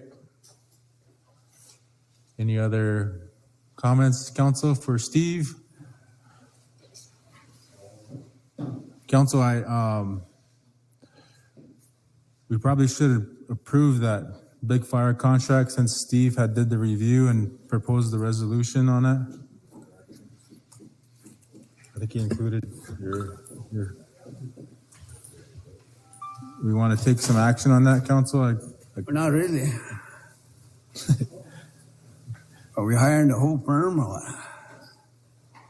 Whatever you want, Bryce. I don't agree with you. Last time was 200 and something thousand. And, last time's not right now, though, Bryce. what is it at? We should have a good, thorough legal report. We should have a good, thorough legal report. We're not. We're just like this. That's right here. You want to? He's right here. He's on. What do you think, Steve? It has a $200,000 cap, and so it would require the council to make a decision to go over 200,000. I think the biggest concern the tribe had from the past was just the level of compensation and making sure that the work is authorized and that it's Would you make any copies of this? within a reasonable amount. And so this contract that I was asked to review has a $200,000 cap, and I did send the legal review, and I guess I proposed some amendments to the actual contract, which would require council action to go over 200,000. That this was in response to concerns voiced by the treasurer. And that kind of spells out that the council or the chairman has to authorize the work.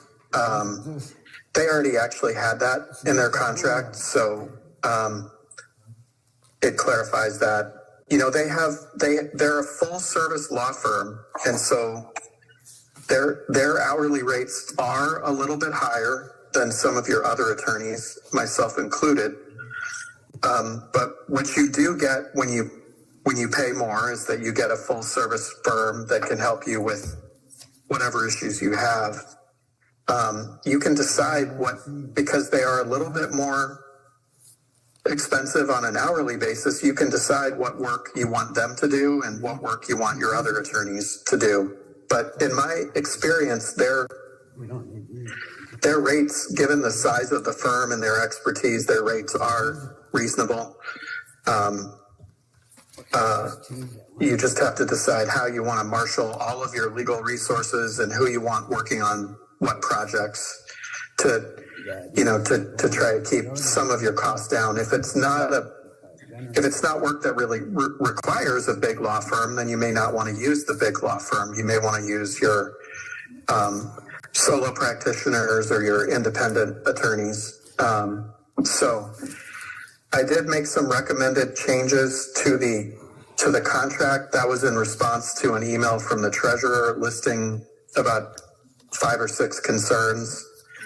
And so is the treasurer there, Mr. Chairman? Yes, I got, yeah, he's right here. If he wants to, say anything about those concerns, or I think I've addressed them, but he can let me know if he thinks what I wrote is good enough, or if you would like further changes. I think it's good enough. Yeah. Okay. You said they're addressed. All right. So one thing what I would do is I don't have their contract in a Word version, so you would just need to have someone at Big Fire make those changes, add them in, if they agree. I haven't talked with Big Fire to see if they would agree to those changes, but they seem reasonable. Okay, I got Mr. Kessler, Mr. Walters, and Mr. Brinksmoney. Thank you, Chairman. Good afternoon, Steve. Good afternoon. I would make a motion to approve the contract and also state that I would like to see them be prioritized to only most important cases. And the other thing that I would like to state is that if they were to exceed the cap of the 200,000 without council approval, that they would be held to account for that, and that would come out of the legal firm's pocket. So that way they will adhere to our cap at 200,000 without any overages, without council approval. That'd be my motion, Chairman. Second. Okay, we got a motion by Mr. Kessler, second by Mr. Walters. Comments on the motion, council members? Yes, sir, go ahead. Yeah, I'm probably not going to support it, so I think we should hire an attorney, like we're hiring a firm, so that, we got Mark and where's Tracy anyway? She usually makes good reports, but we're not hearing nothing, no reports. At least maybe, Chairman, if you can get reports from them, or remember how she had that, their contracts and everything, and then she'd give us a kind of a report. Yeah, that's of when the she was functions, Attorney but we General. don't have an Attorney General. Yeah, So that's all we need, Attorney General, that's what you're talking about. what about that budget on the Attorney General? It's advertised. Can we add those two into one? Those two line item? What was it, Attorney General, and then there's an assistant or something? I think we need to add those two and see if we can hire Attorney General from Standing Rock or Rapid. There's some attorneys out there, but I forgot what her salary was. I haven't had a legal report from the Attorney General's office for a while now, so yeah, I don't know.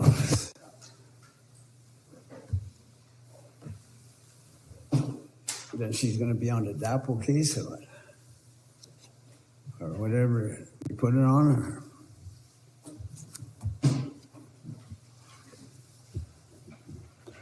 Yeah, I'm not, council, I'm not in favor of just using them all the time.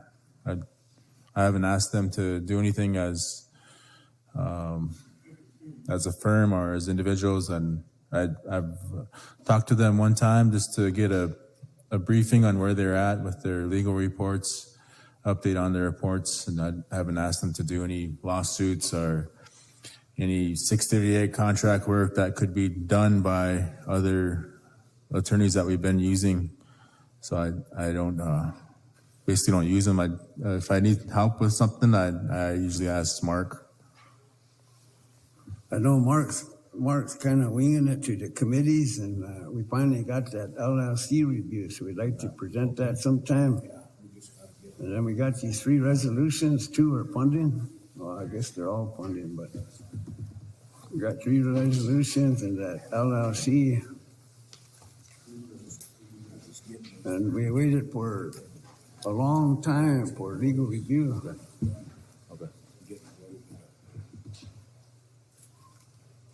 Steve, is there anything else?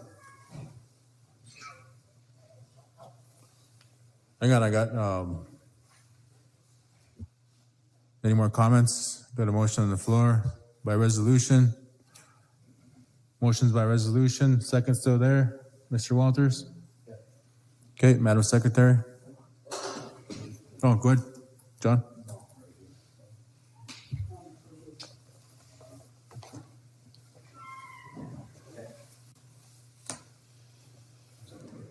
Okay, Madam Secretary? Bryce Underwoods.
Oh, you want to call for the vote, Madam Secretary, but a motion?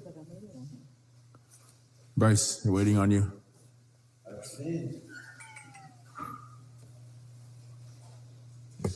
Tenai Jr.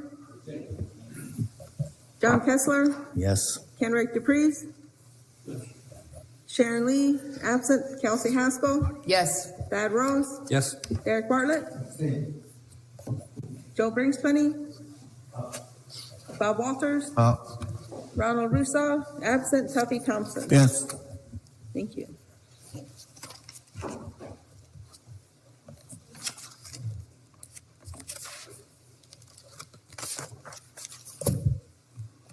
Seven yes, 0 no, 3 abstain, 2 absent, motion carries.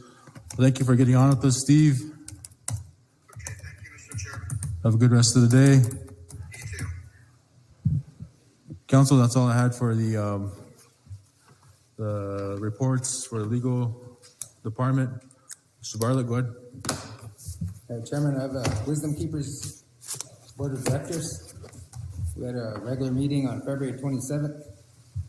We had a quorum present. I'll get right to the motions. There's a motion by Virginia Whitefeather to increase the food vouchers by $50 from the ARPA fund, seconded by Clara LeBeau. Motion carried. That'll be my motion, Chairman. Okay, we got a motion by Mr. Bartlett. Is there a second? Second by Mr. Brings Plenty.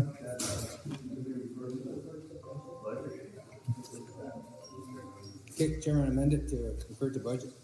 Okay, motion's been amended. Second still there. Second still there. Thank you. All in favor, raise your hand. Refer to budget. 2, 3, 4, 5, 6, 7, 8, 9. 10 yes, motion carries. Go ahead. Okay, Chairman, there was a motion by Virginia Whitefeather to assist with Clara LeBeau's electrical issues at her residence for repairs from Property and Supply and the home repair program. I did receive a second. Motion carried. That'll be my motion to assist her with electrical. Okay, we got a motion by Mr. Bartlett, second by Mr. Walters.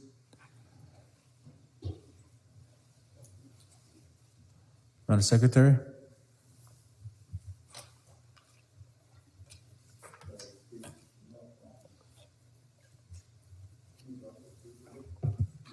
Bryce Sendowitz.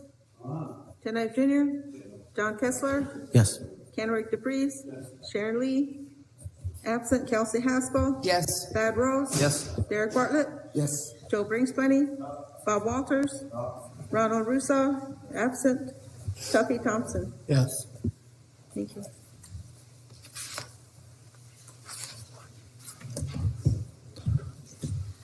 Ten yes, 0 no, 0 abstain, 2 absent, motion carries. Mr. Bartlett?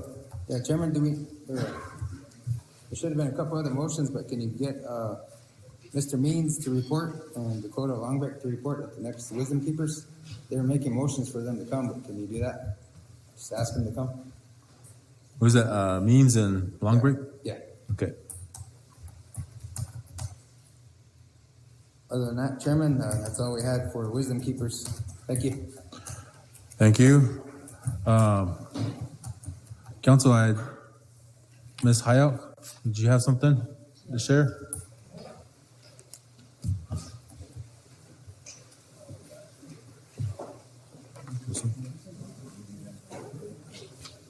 Oh, okay, they're here somewhere.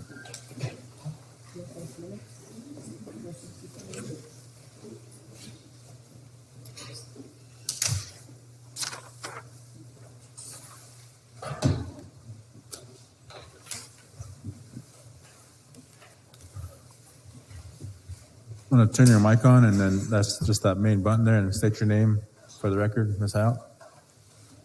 I don't have to press anything else, okay. Hompetuashte, Chairman, executives, and council, and listening public. My name is Vivian Hayek. My Lakota name is Upchawashdewi. I haven't been here for quite a while. I thank you all for giving me this opportunity to come before you.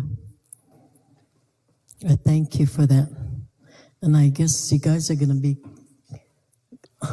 quitting early here, but I want to remind you guys in our culture, in our tradition with the weather, this is the month of March. In March, we call that Umpankewi. Umpankewi means half day month. And that means that the weather could change from morning to afternoon. Morning could be bright and sunny, and afternoon it could turn into a storm. I just want to remind you guys, that's a part of our tradition, our culture, and we observe the weather, to live day to day. We have some predictions like that. So, but the reason why I'm here is I have my documents here. Oops, it's not the wrong one. Hold on.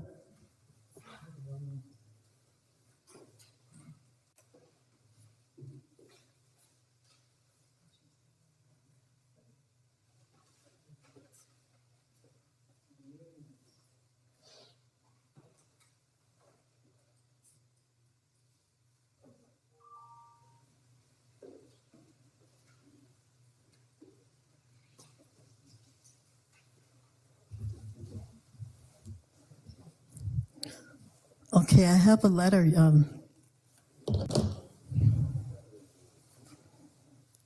don't know if the sergeant at arms wants to pass these out.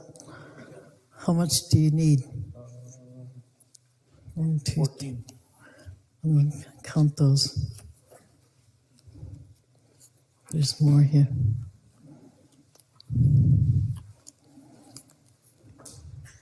I have more here. So.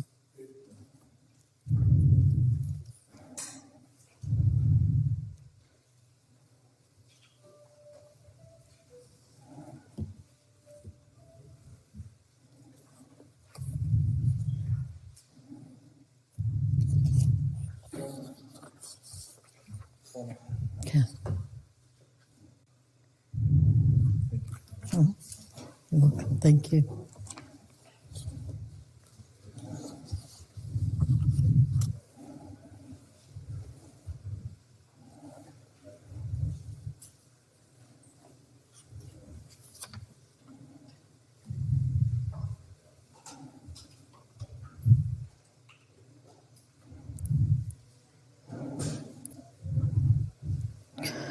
Okay, the reason why I came is I'm interested in the judge's position.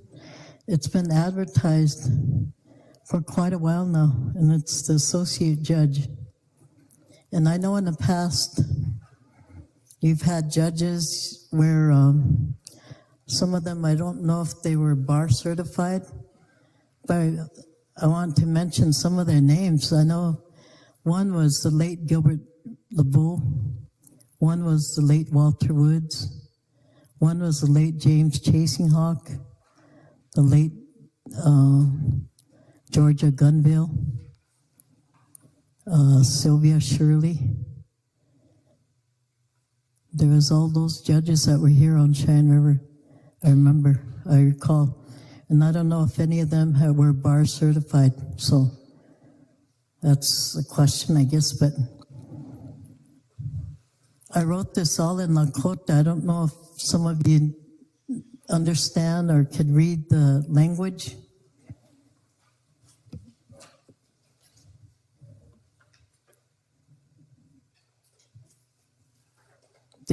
Should I read it or could somebody read it for me?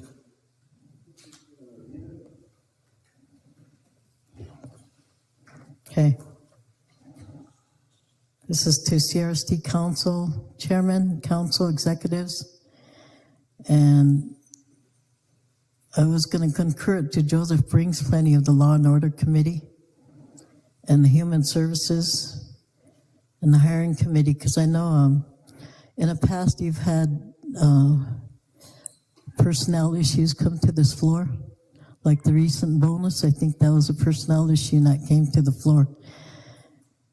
And I'm also aware of a motion that was passed here where you hire the judges every 2 years is supposed to be. So that's why I came here to this floor.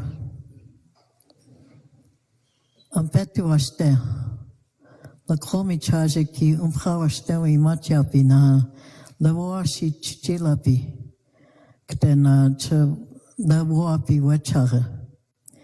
Yawana witona lawashi wayuhai he on lawapi ki wakaga na chichupi.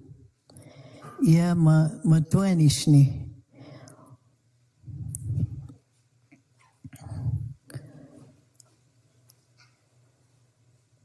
Oh, yeah, matuaki. Omniglaka inkta Wana makaka le wikjem na shak isam shaglocha yaha wahinaji. Le wichasu wichasha naishwia waji alapi. Chahecho he wapi akan chichila pikte. The Woyasu tipi the Wiana Hawichasha Huke la Kolia Pishni Wapi Chupi Ne wons be otabluha Nahataya la Kolwaya Inchi Hetcha le Wapia Wophecha Akan Nawajin Kte Kihe Ordinance number 5 El Tokish Kekel Ichumpi Kta Hina Uwayanke Na wopeki na hachti wash ake yuha. Na hachti wakpawastel na wopeki yanke. Dwani bajuju spishni. Naish gachpa egle pishni. Naish piaka pishni. Hetchna lel wopre. CRST Ordinance number 5, amended September 17, 1937, amended November 8, 1962. Resolution 129-62, Cheyenne River Sioux Tribal Court, Chapter 1, Section 2, Composition of the Court. No person may be elected or appointed to the position of a judge who is not a member of the Cheyenne River Sioux Tribe, or who cannot read and write the English language and speak and understand the Sioux language, or who has been convicted of a felony or within 1 year last passed of a misdemeanor. The Cheyenne River Sioux Tribe, Gitona Wicha Suicha Naish Wia Washi Chumpi. Ikatachti wons bechola Bikash. Makhatona dalwashi chumpi na hena nicha pik ash oatu kitra piki wichasub naish treha wichakashkapi na kuska wichasha na wia kho dalwashi chumpi na kho woglakapi shnik ash washi chumpincha hena slowaya.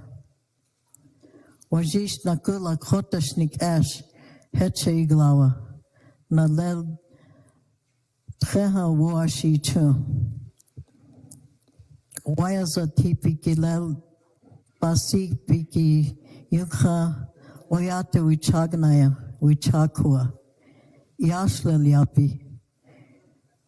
Ichan kwa oyate ota wichakashke na wichayasu. Watohan uyuspapi na woyasu tipi kdaya supi gakya pirikda. Ashla kotacha slowichayapi. Hina echa washi iwichayagnakapi. Iwichayagnakapi na kteki washtekte. Mia wablatkeshni naish takni shicha mupeshni. Naha waslowaya naha taku omaspe kishni hina omaspe wakihi. Chale ilukchampi naha washi wa wichasuwi naish wichasuwi chashaki he wapi awahi naha chichilapi pilamayapi Vivian Muriel Hayat. Choyakachni gabe.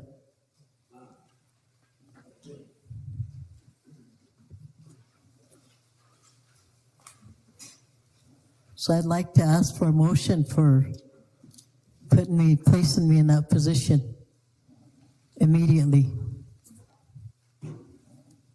Pilamapi. Any questions or discussions?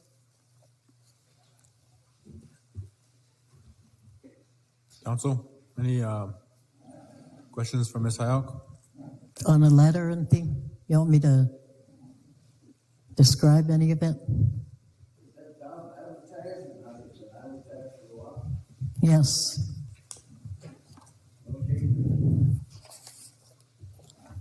It's all in your packet that I passed out.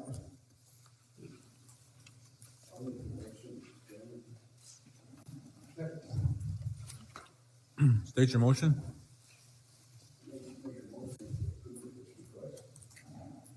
Use your mic. Yeah, after hearing it, Lakota, and seeing that ordinance 5, you need to speak and understand. That's my main reason I'm supporting this. And I know others were on that, so I think it'll make a difference. Because we have a special judge that is non-Indian, but she understands some words. Then we have an attorney that don't even care to speak, I guess. She says, "Oh, I don't, I don't speak Lakota or understand, Could say it's try, So that's my main reason I'm supporting this. Because you have to have two minds today. A mind, like Sidbo said, what this white man has is good, and then what Lakota has is good. Right now, it's not like that. Okay, we got a motion by Mr. Underwood, second by Mr. Bartlett, I believe. Okay, any comments or discussion on the motion? Mr. Walters, go ahead. So this position is vacant at this time? Yes. I was trying to find where in your I put it on packet. it, but I put the job description on it, but here it is. I'm sorry I didn't add that in there, but I didn't make And it's extra been advertised copies. for a while, Mr. Chairman, or what? I don't know when it started.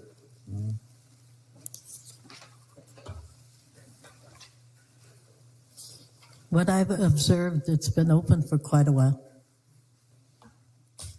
Who was the last judge in there in that position, do you know?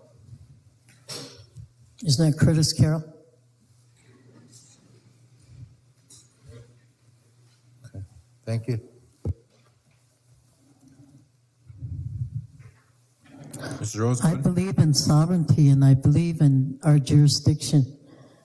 And I stand strong on sovereignty and protecting our children and our elders, especially. Mr. Rose. Thank you. Ms. Hyatt, do you have an application filled out? For the No, position? you don't. I mean, from my understanding, from the documentation I have, the judges were hired right here on this floor in the past. And going by Ordinance 5, that's what I brought. It's in the attachment of your letter. Okay, my question, is that the correct way to go about this, Chairman, or does it need to go to hiring board? I believe judges usually go through would be the Law and Order Committee, then on to council for ratification. Correction on that, the judges used to go to the Judiciary Committee, which we're supposed to get established here. Yeah, we don't have one though, so it'd be Law and Order. No, we do have the judiciary. It's added on to that resolution. Taxes, judiciary, and tribal projects. Yeah, I think Law and Order would be the place for it to go since they're operational. I'm not sure what happened to judiciary. It's kind of the same thing. No, it's not. You got two federal grants there. They're separate. They're not the No, it's same. about the same. You got police and detention, period. And then you have the judiciary, that grant with the courts, judges, prosecutors. That's kind of the order part of the Law and Order would be there, what you just said. We were pretty strong back then when we had the Judiciary Committee, where the judges come and report it.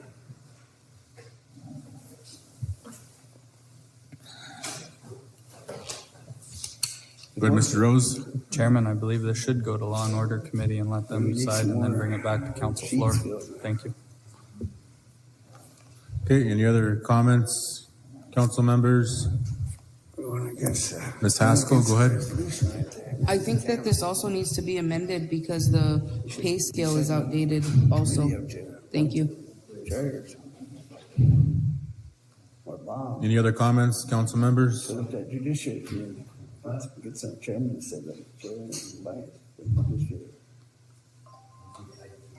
Sharon stopped it. I don't know why.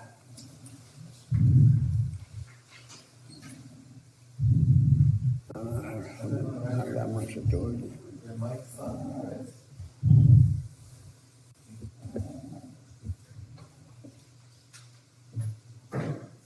Anyway, that's by resolution, gentlemen, is that step one by resolution, the council passed. Establish that judiciary committee.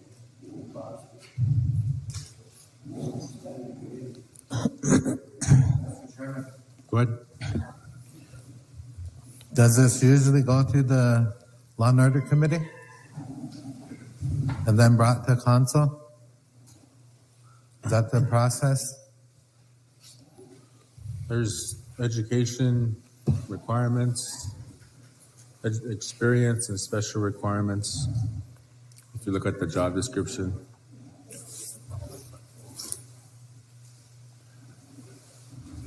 Mr. Rose. Chairman, Mr. Brings money. thank you, Chairman. I believe we should maybe have a review of her attached documents and requirements for the position before we make action. Thank you. I think the other thing here is probably to see if there's any other applicants at HR, because HR is advertising this and they might have other possible applicants. Mr. Brinkspani, go ahead. It's a good motion, good presentation, Ms. Ayala. I think it should probably get referred to the committee so we can mull over it there and then bring it back. Mr. Chairman, thank you. Mr. Underwoods, refer to committee.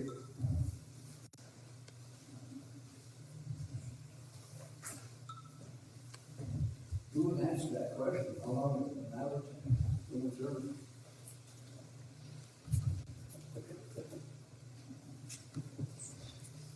You can refer to committee and we can get those answers. No one has them offhand.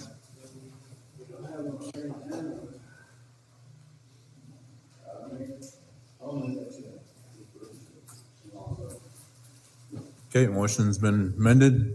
You still second that, Mr. Bartlett? Refer to the Law and Order Committee. All in favor, raise your hand.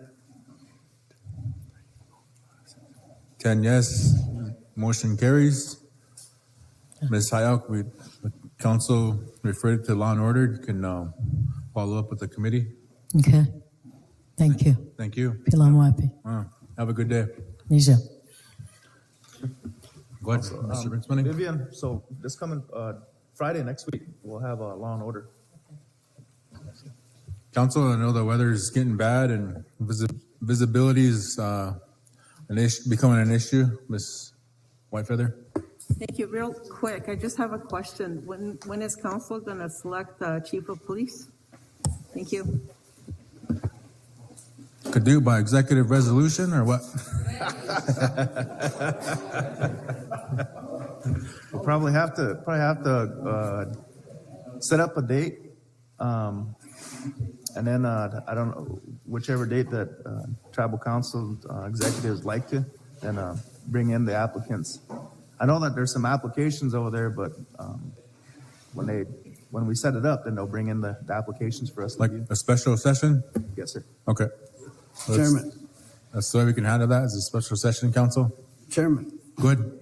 I've been here, but he's waiting for Tracy to see if that legal thing was done, so I think make a motion to extend that deadline from June 1st of 2022 to, that's when it was the deadline, to June 1st, 2023. That's the holdup. That's what Lance is waiting for, the legal, and they're waiting too. I know Tracy's aware of it, and I think she can give us specific answers on how to address those that were presented. That's what she said. It's gonna have to be amendment. we're gonna have to amend it.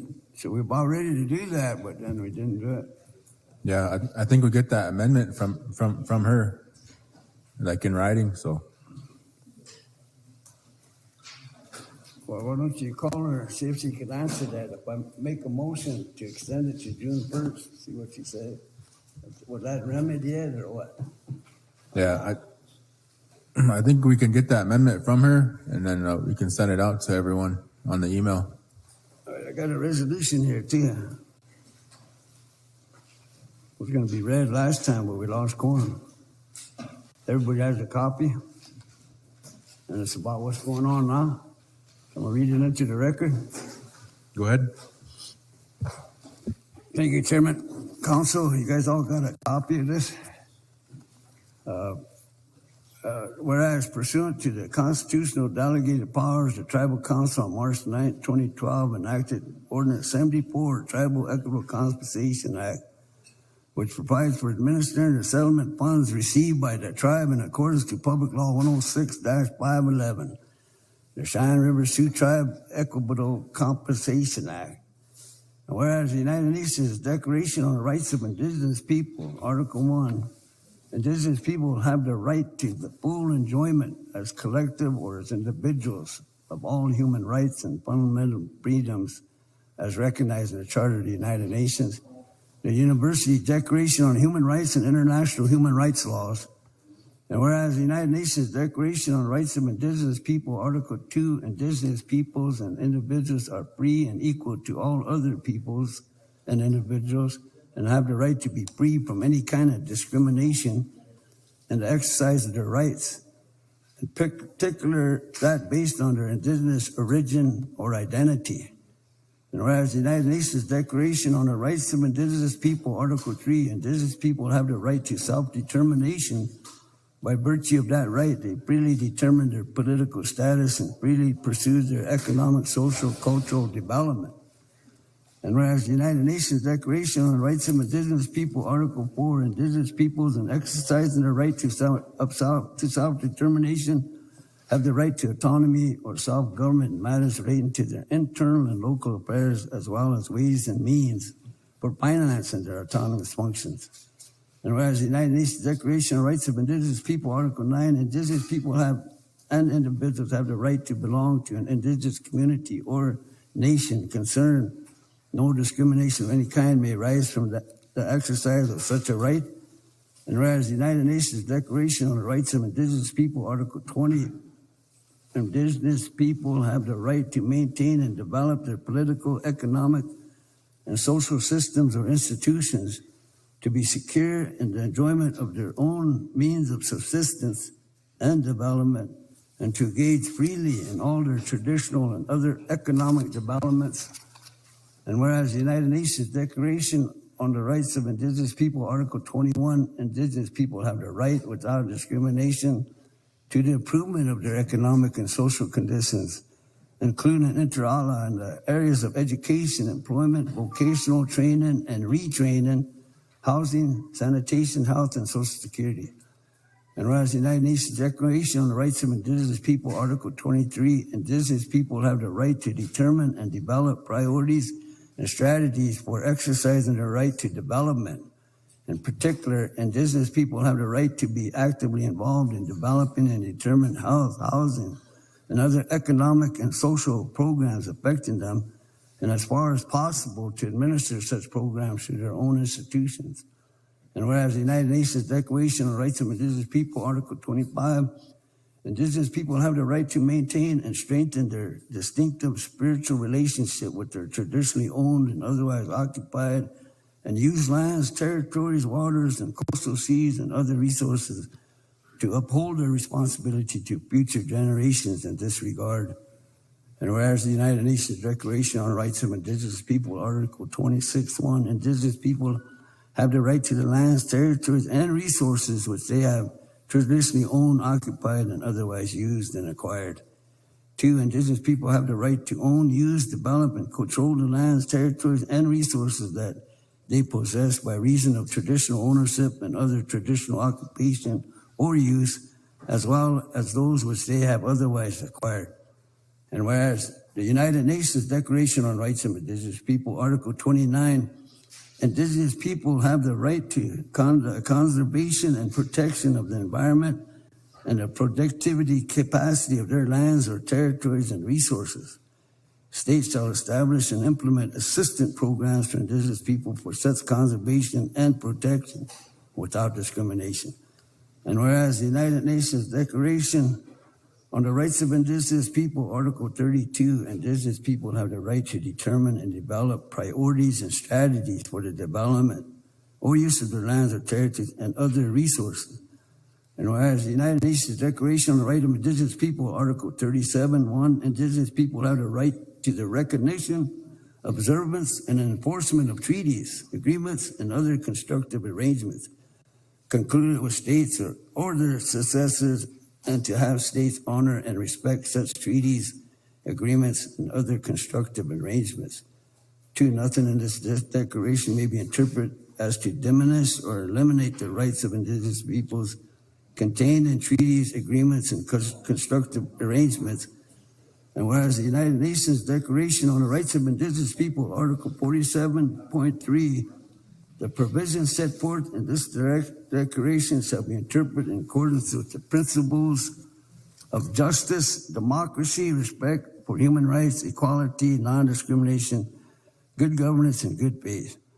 And whereas the Constitution bylaws of the Cheyenne River Sioux Tribe, Article 4, powers of self-government, Section 1F, to select subordinate boards, officials, and employees not otherwise provided for in this Constitution, and to prescribe their tenure and duties, and to establish district councils to authorize and establish any association or organization having for its purpose and sole object the benefit of the members of the Cheyenne River Sioux Tribe.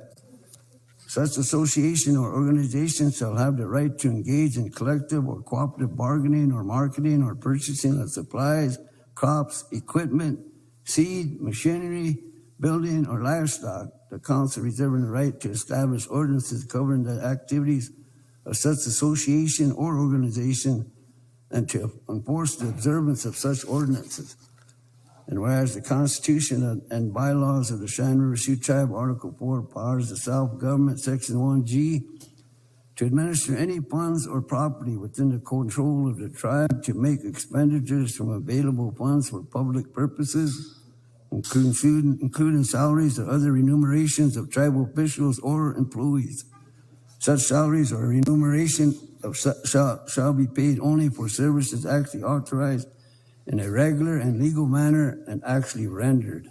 All expenditures from the tribal council funds shall be by resolution duly passed by the council to that effect, and the amount so paid shall be a matter of public record at all times. Whereas the Constitution bylaws of the Cheyenne River Sioux Tribe, Article 4, powers of self-government, Section 1H, the council shall have the power when just cause or extreme emergency exists, which shall create a hazard to the peace and safety of the tribe as a whole or to the individual members thereof, to require the individual members of the tribe or other residents upon the reservation to assist with community labor. And whereas the Ordinance 74, Tribal Equitable Participation Act, 74-102, Authority Adoption Amendments. A, authority does apply. First bullet, Chapter 1, General 74-101, Purpose, Scope, and Cultural Principles. B, Scope. 2, Infrastructure Development Fund.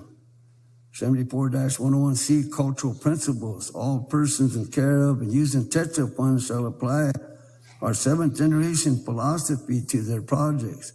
In doing so, we will extend the monies as far into the future as possible. All applicants for TETRA funding and awarding officials need to consider decisions they are made today and how it will impact 7 generations ahead. 74-104, Tribal Appropriations, Reporting, and Reinvestment of TETRA funds. Tribal membership will have input in the appropriation process. 74-105, TETRA Office. B, Authorities and Duties. All TETRA funds are under the authority of the Tribal Council. 74-106, TETRA Board. C, Authority and Duties. 6, Any authority not expressly granted to the board by this ordinance is reserved by the tribal council. 74-107, Techo Yate Committee, C, authority and duties. 7, any authority not expressly granted to the committee by this ordinance is reserved by the tribal council. 74-108, applying for funding. A, general, all proposals for funding hereafter shall identify how funding of the proposals will enhance the long-range planning efforts of the tribe, district, tribal programs, departments, institution, community, or entity applying for funding. All proposals for funding must be designed to best meet the local, geographic, demographic, economic, cultural, health, and other needs of eligible participants to be served under such fund. B, grant application submission and review process. Should an application be awarded funding, a tribal council resolution is drafted and approved by tribal council in order to draw down trust monies. The Tetra office requires an award agreement be signed prior to disbursing funds. Chapter 3, Infrastructure Development Fund 74-301, General. The Tribal Council may annually appropriate such funds for the Infrastructure Development Fund and its purposes as it deems necessary to meet the needs of the reservation. The Infrastructure Development seeks to provide capital for any projects or programs that improve tribal members' access to essential services such as roads, buildings, potable water, electricity, heat, telephone, sewer, police and fire protection, or other public safety measures, court services, and land acquisition. The fund can also be used for anything. Example, that allows the tribal government or tribal communities to function and meet the needs of their members. Example, physical and technological improvements. Tribal community development. 1, communities must have a comprehensive planning document that establishes a vision for the community with goals and objectives. 2, communities must assess their natural and human resources. 3, communities must develop a strategic development plan. 4, communities must provide documentation that the planning and resulting strategy is approved by the community or district membership. 74-302, acceptable uses. The Infrastructure Development Fund shall provide funding for the following types of infrastructural improvement activities. This list is not exclusive. It is meant to offer examples of types of projects that may be eligible for funds from the Infrastructure Development Fund. First bullet, road construction and or maintenance. Land purchases and leases. Essential facilities, including community buildings, storm shelters, etc. Projects or services that improve tribal members' access to essential services such as potable water, electricity, or other energy sources, police and fire protection, court services, telephone, and other electronic-based communications, sewer systems, and waste removal. Recycling facilities, green alternatives to wastewater management, alternative green energy development, projects or services that allow a tribal government to function and meet the needs of its members. Example, physical, legal, financial, social, and technological improvements. And whereas the CRC Tribal Council declared a winter emergency for the reservation and for our families and communities, the preparation for the acts of God or man-made disasters, example, war, tornadoes, extreme winds, extreme winters, etc. The current effects of the global climate change will dictate our need for total preparation.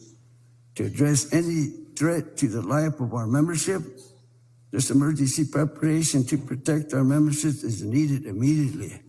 Now, therefore, be it resolved, the CRC Tribal Council approves the TETRA Infrastructure Development Funds to purchase machinery, implements, attachments, track loaders, and or snow plows and snow blowers.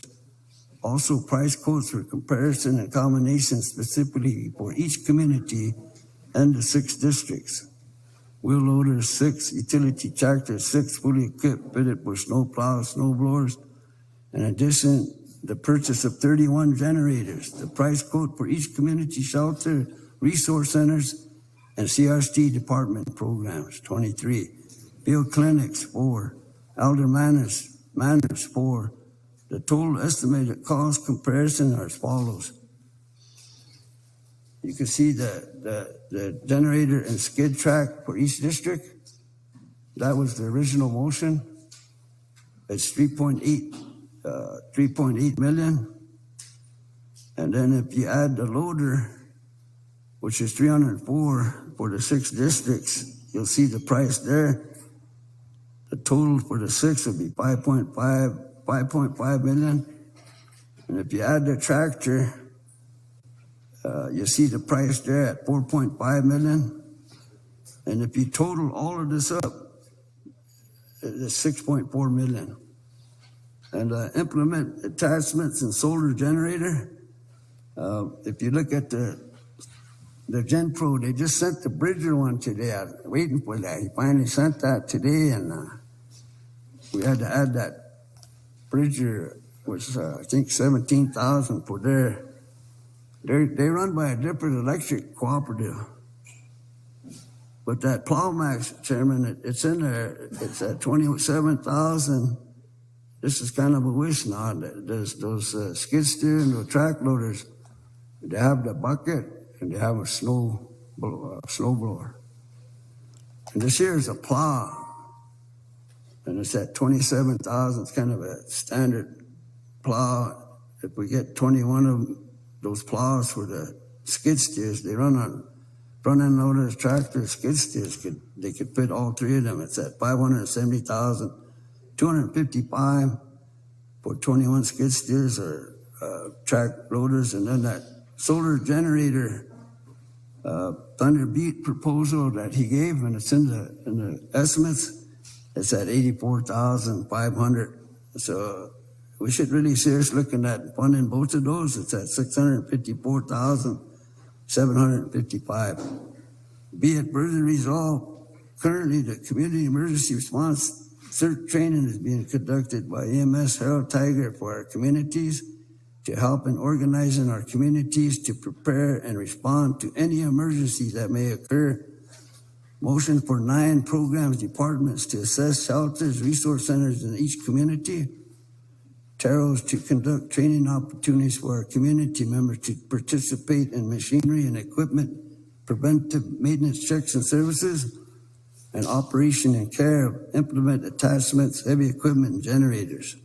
Cheyenne River Housing Authority, Environmental Health, Tribal Projects, Environmental Protection Department, and Property and Supply to inspect and generate a report on the immediate needs of the community designated shelters and resource centers.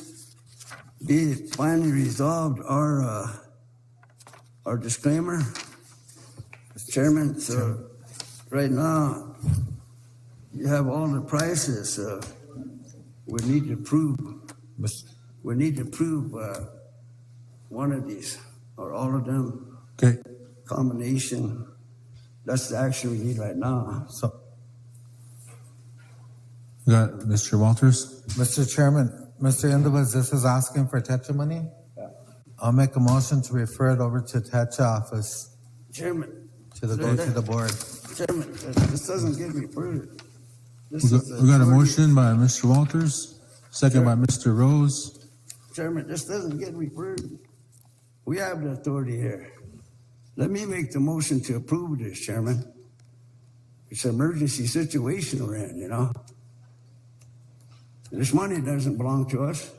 It spells it out in the ordinance right here. I mean, do you guys read this? We have the authority to do this right now. All we need help right now is what amount? Mr. Indowitz, we're kind of in a storm situation, and people need to travel back home, including yourself. And so this is a big ask. So you think we could table it, or if you want, but it involves TETRA money. There's a process for TETRA money. And we're doing the process. It starts at the committee. This is what you were orientated with the unit drip and the laws here. a resolution, you know, it says it right here. Everything's in here. By the numbers, by the law. This body has the authority, not the Tetra Committee. Tetra Committee only reviews applications that were denied. Okay, well, we got to get on the road, Mr. Underwoods. Well, let's put it to a vote, see where it goes and what amount. At least let's agree on this amount, you know, because this is what the council's gonna have to do. Yeah, I mean, that's good information and good research, and I think you're on the right track. It just we need to find the appropriate funds to fund it, and then we need more eyes and to look at it. This is the first time people are seeing this, so we can't just make a decision right away because we gotta make sure everything checks out. It's not the first time. The last page is the first. You guys had this for. I was gonna present it when we lost corn. We need to act on this emergency condition. Yep, we got a motion to refer to Tetra Committee in office Committee doesn't have that authority. by Mr. Walters and by Mr. Rose. All in favor, raise your hand. 9 yes, 1 not voting, motion carries. Council, we entertain a motion to adjourn. Motion adjourned by Mr. Kessler, second by Mr. Rose. What about that LLC, that resolution? Why don't you read that and write it? Let's act on that. We've been waiting for that for over a year. I don't have that. That one I just gave to you. We can put it on the agenda for the special session. Madam Secretary? If some people die, man, you know, you guys remember, you guys that rose your hand up, man. All in favor, raise your hand. 9 yes, 1 not voting, motion carries. Council, we stand adjourned. Get a closing prayer by Mr. Walters. Appreciate your time today, and thank you. Thank you, Mr. Chairman, Tribal Council, and General Public.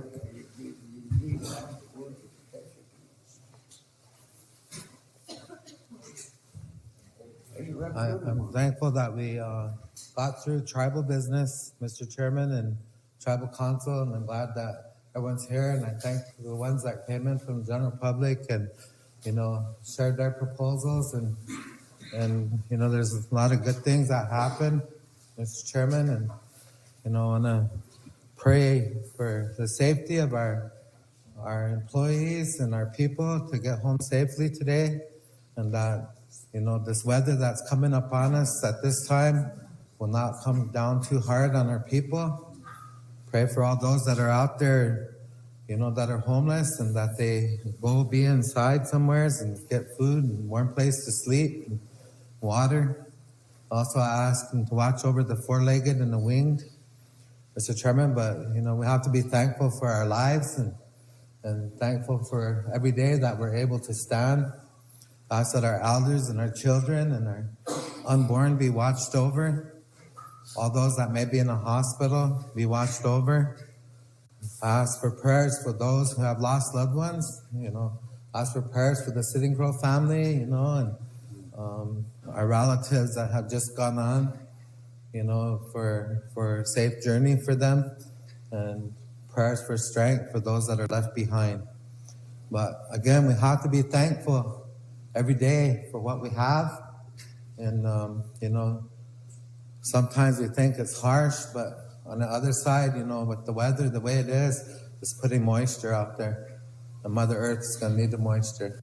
We need the water, you know, when this melts, and so that our medicines, our plants, you know, our trees could bear fruit.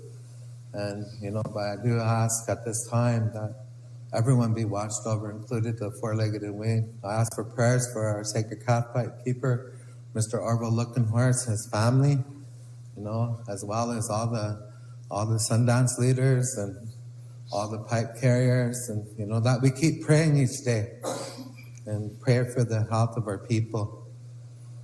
So, Tonka Shila, Pela Maya Yellow, Pela Maya Yellow, Pela Maya Yellow, hey, oh hey, Tonka Shila, Pela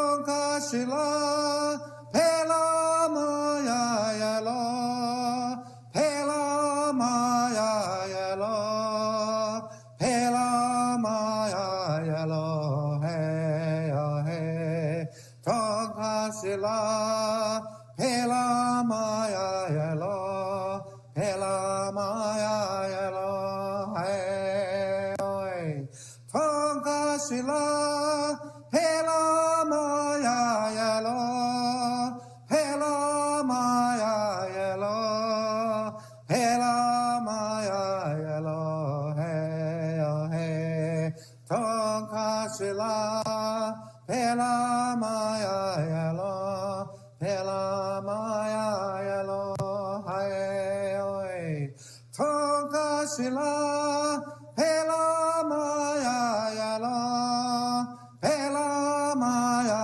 Yelo, Pela Maya Yelo, hey, oh, hey, Tonkashila, Pela Maya Yelo, Pela Maya Yelo, hey, oh, hey. Pela Maya Yelo, Chairman. Oh, thank you. Doc Yassi. Hopefully teach Apple. Ko kipa ipsnio, ina blicha po. Nilakuta pantes.